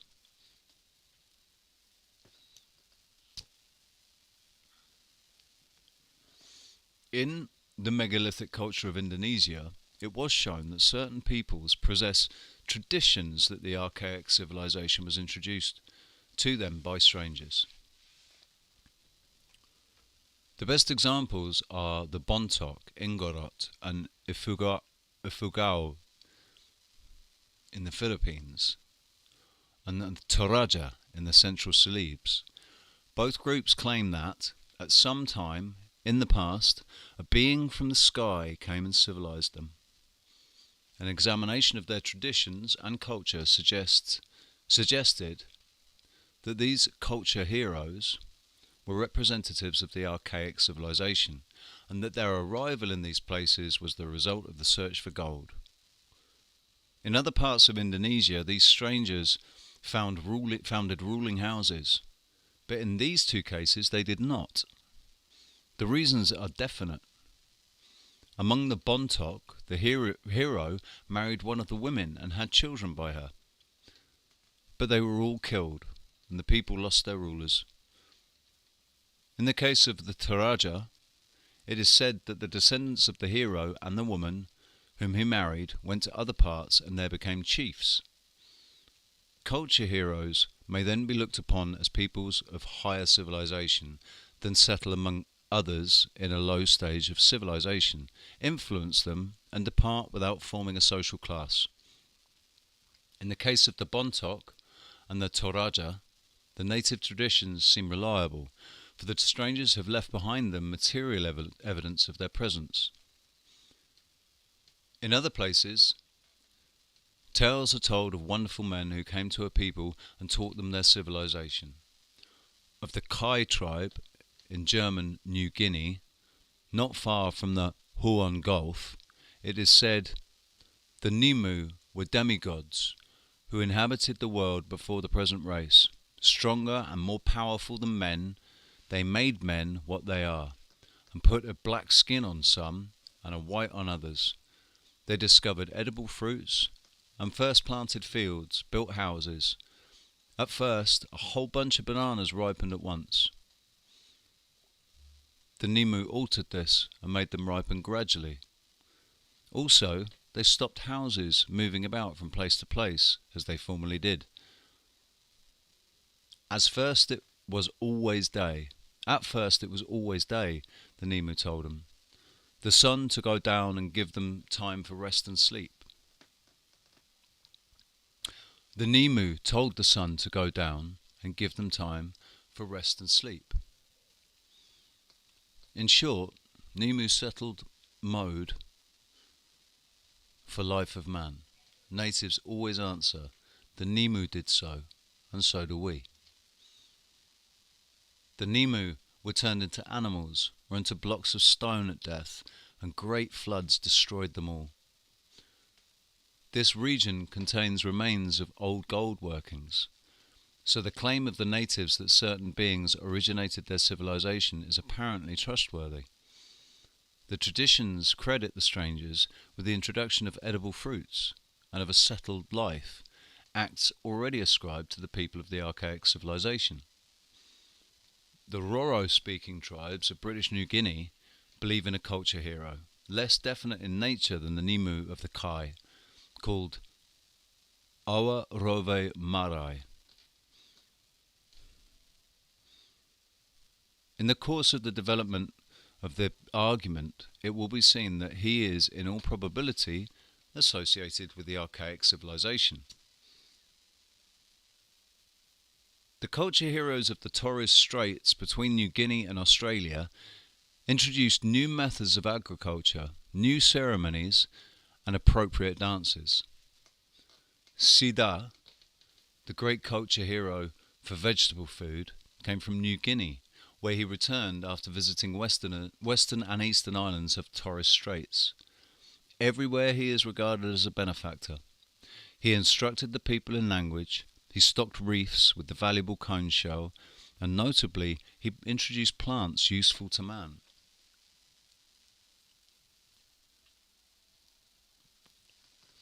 He was a very amatory person, and valuable economic plants sprang up as the result of his amours. An example of the close association in the native mind of the sexual act with agricultural fertility. The superior fertility of mare is also accounted for by the introduction of garden plants from Badu and Moa by two heroes. At the same time, this accounts for the impoverishment of these two western islands. The death dances were introduced into the western islands by two beings from New Guinea, one of whom brought over some funeral dances to Iwaia, the smallest of the three Murray Islands. The two heroes of Mer are reputed to have been the first to build the large weirs for catching fish, which they also introduced in the Central Islands. More will be said about the heroes of the Torres Straits in later chapters, but it is clear that they are associated in tradition with those cultural elements that were ascribed to the archaic civilization, particularly food plants. Faint traces exist in Australia in the shape of reported stone circles, taro growing wild, stone pestles and mortars, and Neolithic implements of the former presence of civilized peoples, with a culture similar to that of the archaic civilization. It has long been held that the civilization of the Australians is indigenous in origin, although in the past few years a revolt has sprung up against that point of view. Many reasons exist for concluding that the Australians have derived much of their civilization from outside, but it must not be forgotten that the Australians have something to say on the matter.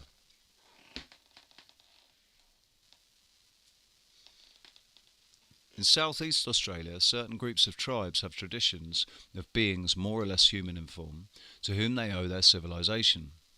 These beings were the predecessors and prototypes of the blacks, who believe in their former and even in their present existence. Their wanderings over central Australia, the origin of the present native race, and of the sacred ceremonies, are embodied in the legends and preserved by oral tradition. The Murra-Murras, as they are called by some tribes, found the ancestors of the Australians as half-formed beings and made them into human shapes. In a legend belonging to Urabana, the Kayunai, Kuyanai, crying out loud, Kuyanai, and the southern tribes as far as Spencer Gulf, it is said that two Murra-Murra youths coming from the north travelled through the land, introducing the stone knife for circumcision.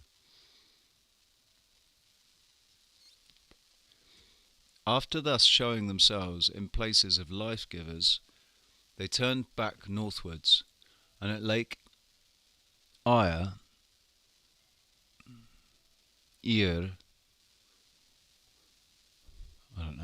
one went to the west and the other to the east, and then to the north, taking everywhere the tula and introducing its use. Thus, they still wander, showing themselves at times as living and as life-givers. These Murra-Murras are now said to inhabit trees and to be visible to the medicine men. Howitt comments upon these and other similar tales as follows. They recognize a primitive time before man existed, and when the earth was inhabited by beings, the prototypes of, but more powerful in magic than, the native tribes. Those beings, if they did not create man, at least perfected him from some unformed and scarcely human creatures. In addition to the Murra-Murra youths, some Australian natives believe in what are termed All-Fathers, beings who have caused an immense amount of discussion. The natives have accounts of these great beings. The Narinyeri, called the Supreme Being, by the names Nurundir and Matumir. He is said to have made all things on the earth, and to have given to men the weapons of war and hunting, and to have instituted all the rites and ceremonies which are practiced by the Aborigines, whether connected with life or death. The Nurundir went to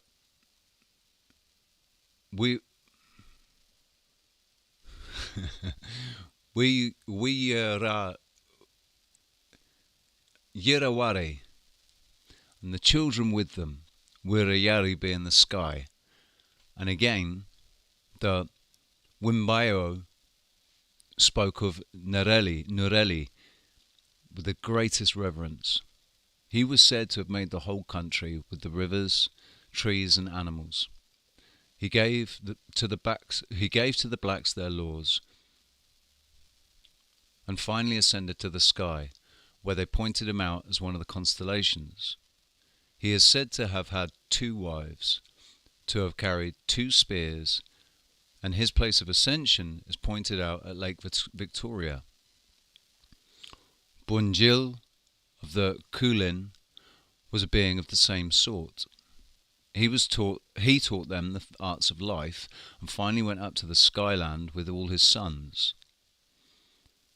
The Kurnai believe in a being called Mungan Nungua, who is the equivalent of Bunjil. He lived long ago on the earth, taught the Kurnai of that time how to make implements, nets, canoes, weapons, in fact everything they knew. He also gave them the name they have from their ancestors. His son, Tundan, the ancestor of the Kurnai, finally went up to the sky.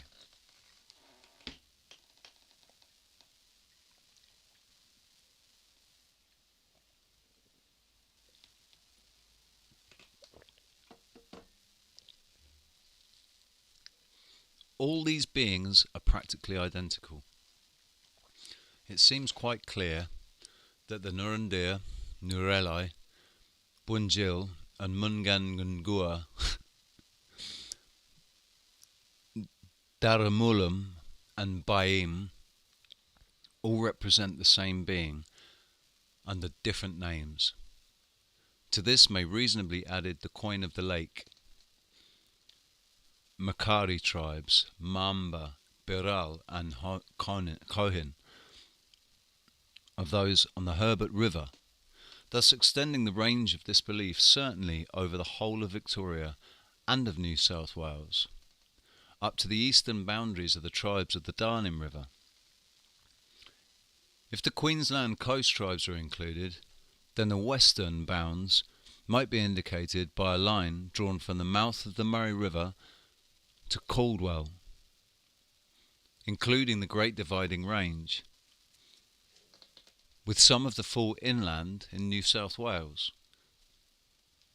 This would define the part of Australia in which a belief exists in an anthropomorphic supernatural being who lives in the sky and who is supposed to have some kind of influence on the morals of the natives.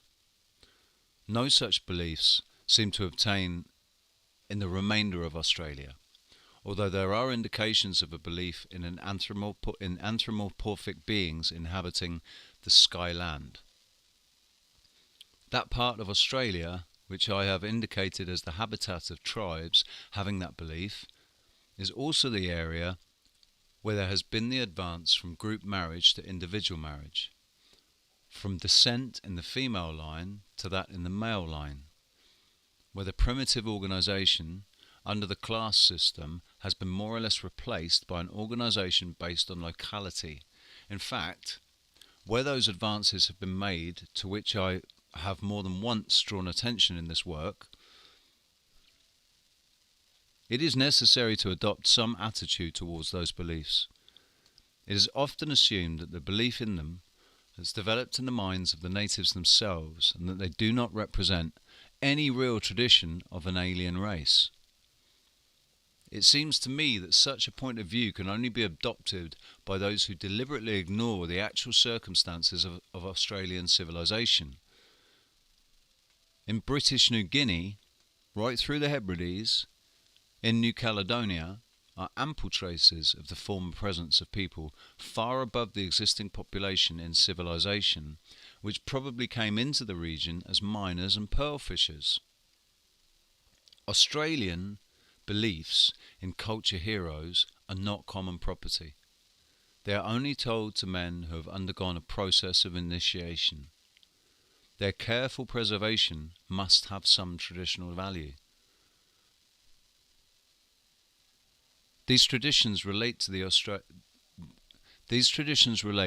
the Australians owe their culture and social organisation to strangers belonging to a sky world.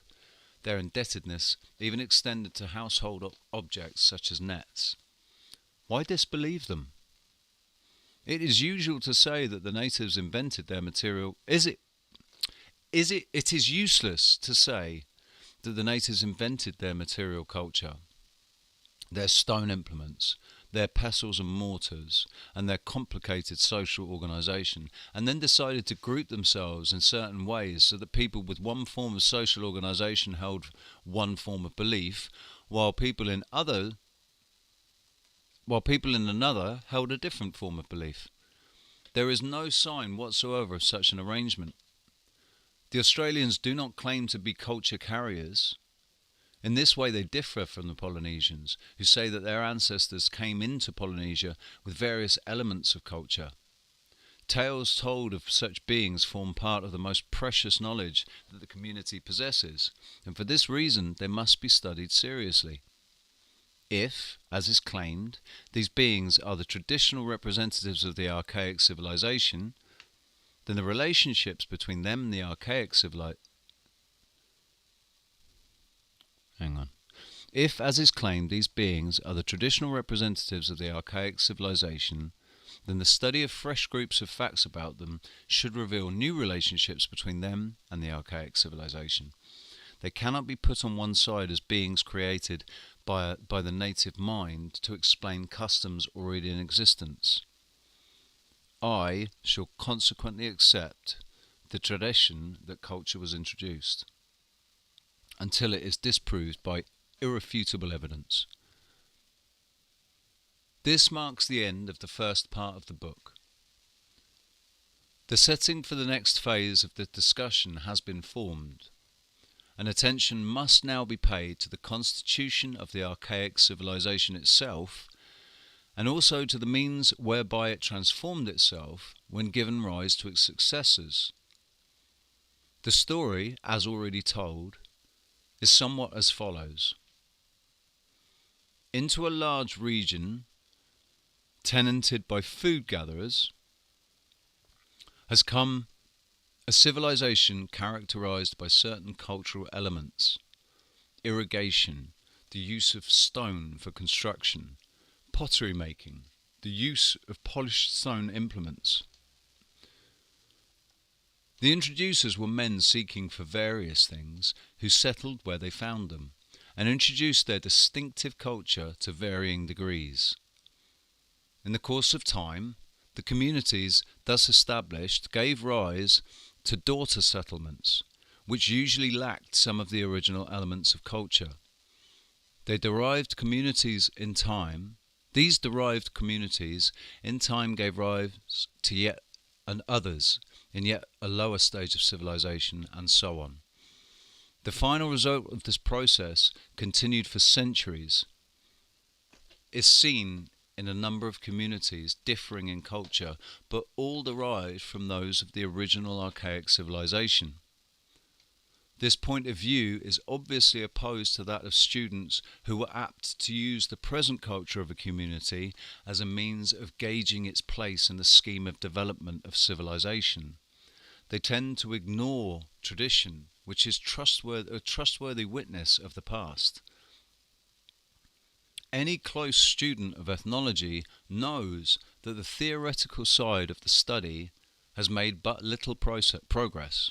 This is due, in great measure, to the contempt shown by so many students for native tradition. The claim on the part of a community of low culture to have been descended from a royal family is marked down as nonsense, whereas it may be, and probably is, true. The idea of universal, steady, continual upward cultural progress must be given up, once and for all, as contrary to patent facts, and it must only thrive in certain soils, and is apt to wither or die in fresh surroundings. Far from low culture meaning primitiveness, in time, it would invariably, putting on the side the food gatherers, to mean degeneration. On the basis of the facts recorded in the past chapters, I shall consider the culture of all communities in the region, with the exception of obvious intrusions such as the Aryans, as derivatives of the archaic civilization, even when their culture is as low as that of Australia. For I believe that, prior to the coming of the archaic civilization, India, Indonesia, Oceania, and America were peopled by tribes with as much native culture as is exhibited by the Punan of Borneo, the Dene of the Mackenzie Basin in Canada, the Paiute of Utah, and others, that is to say, entirely by food gatherers. Right.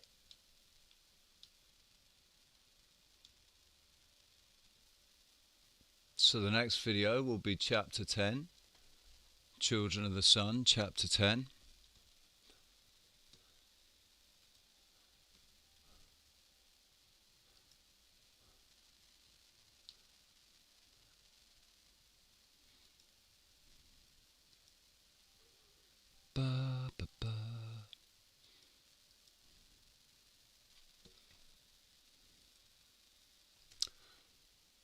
Right, I'm I'm going to jump in the chat room and see who's here.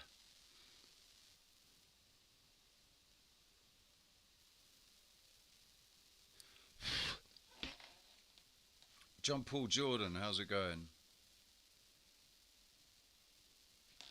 Good to meet you. One love, Brian. How you doing? DN, good to see you, mate. Hope you're doing well. Sergeant Bun Bun. Bernie, Just JP, Brian, Clarice, Nancy, TW, Nigel, and Nathan, and Squirrel Sniper. Thank you very much for being here and listening. Hope you're enjoying it. I'm enjoying it quite a lot, actually. It's quite heavy reading. All those bloody names, funny tribe names and stuff. Bending my head around how to pronounce some of them. It's crazy. But it's good fun.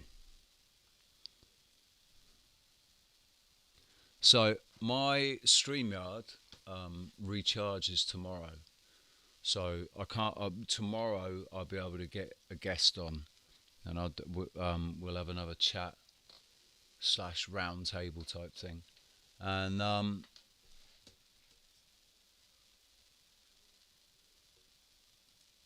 do that in StreamYard.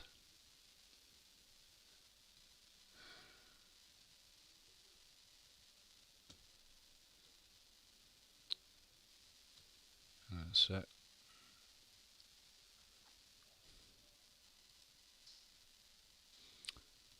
Yeah, so in the meantime, be lucky, be good,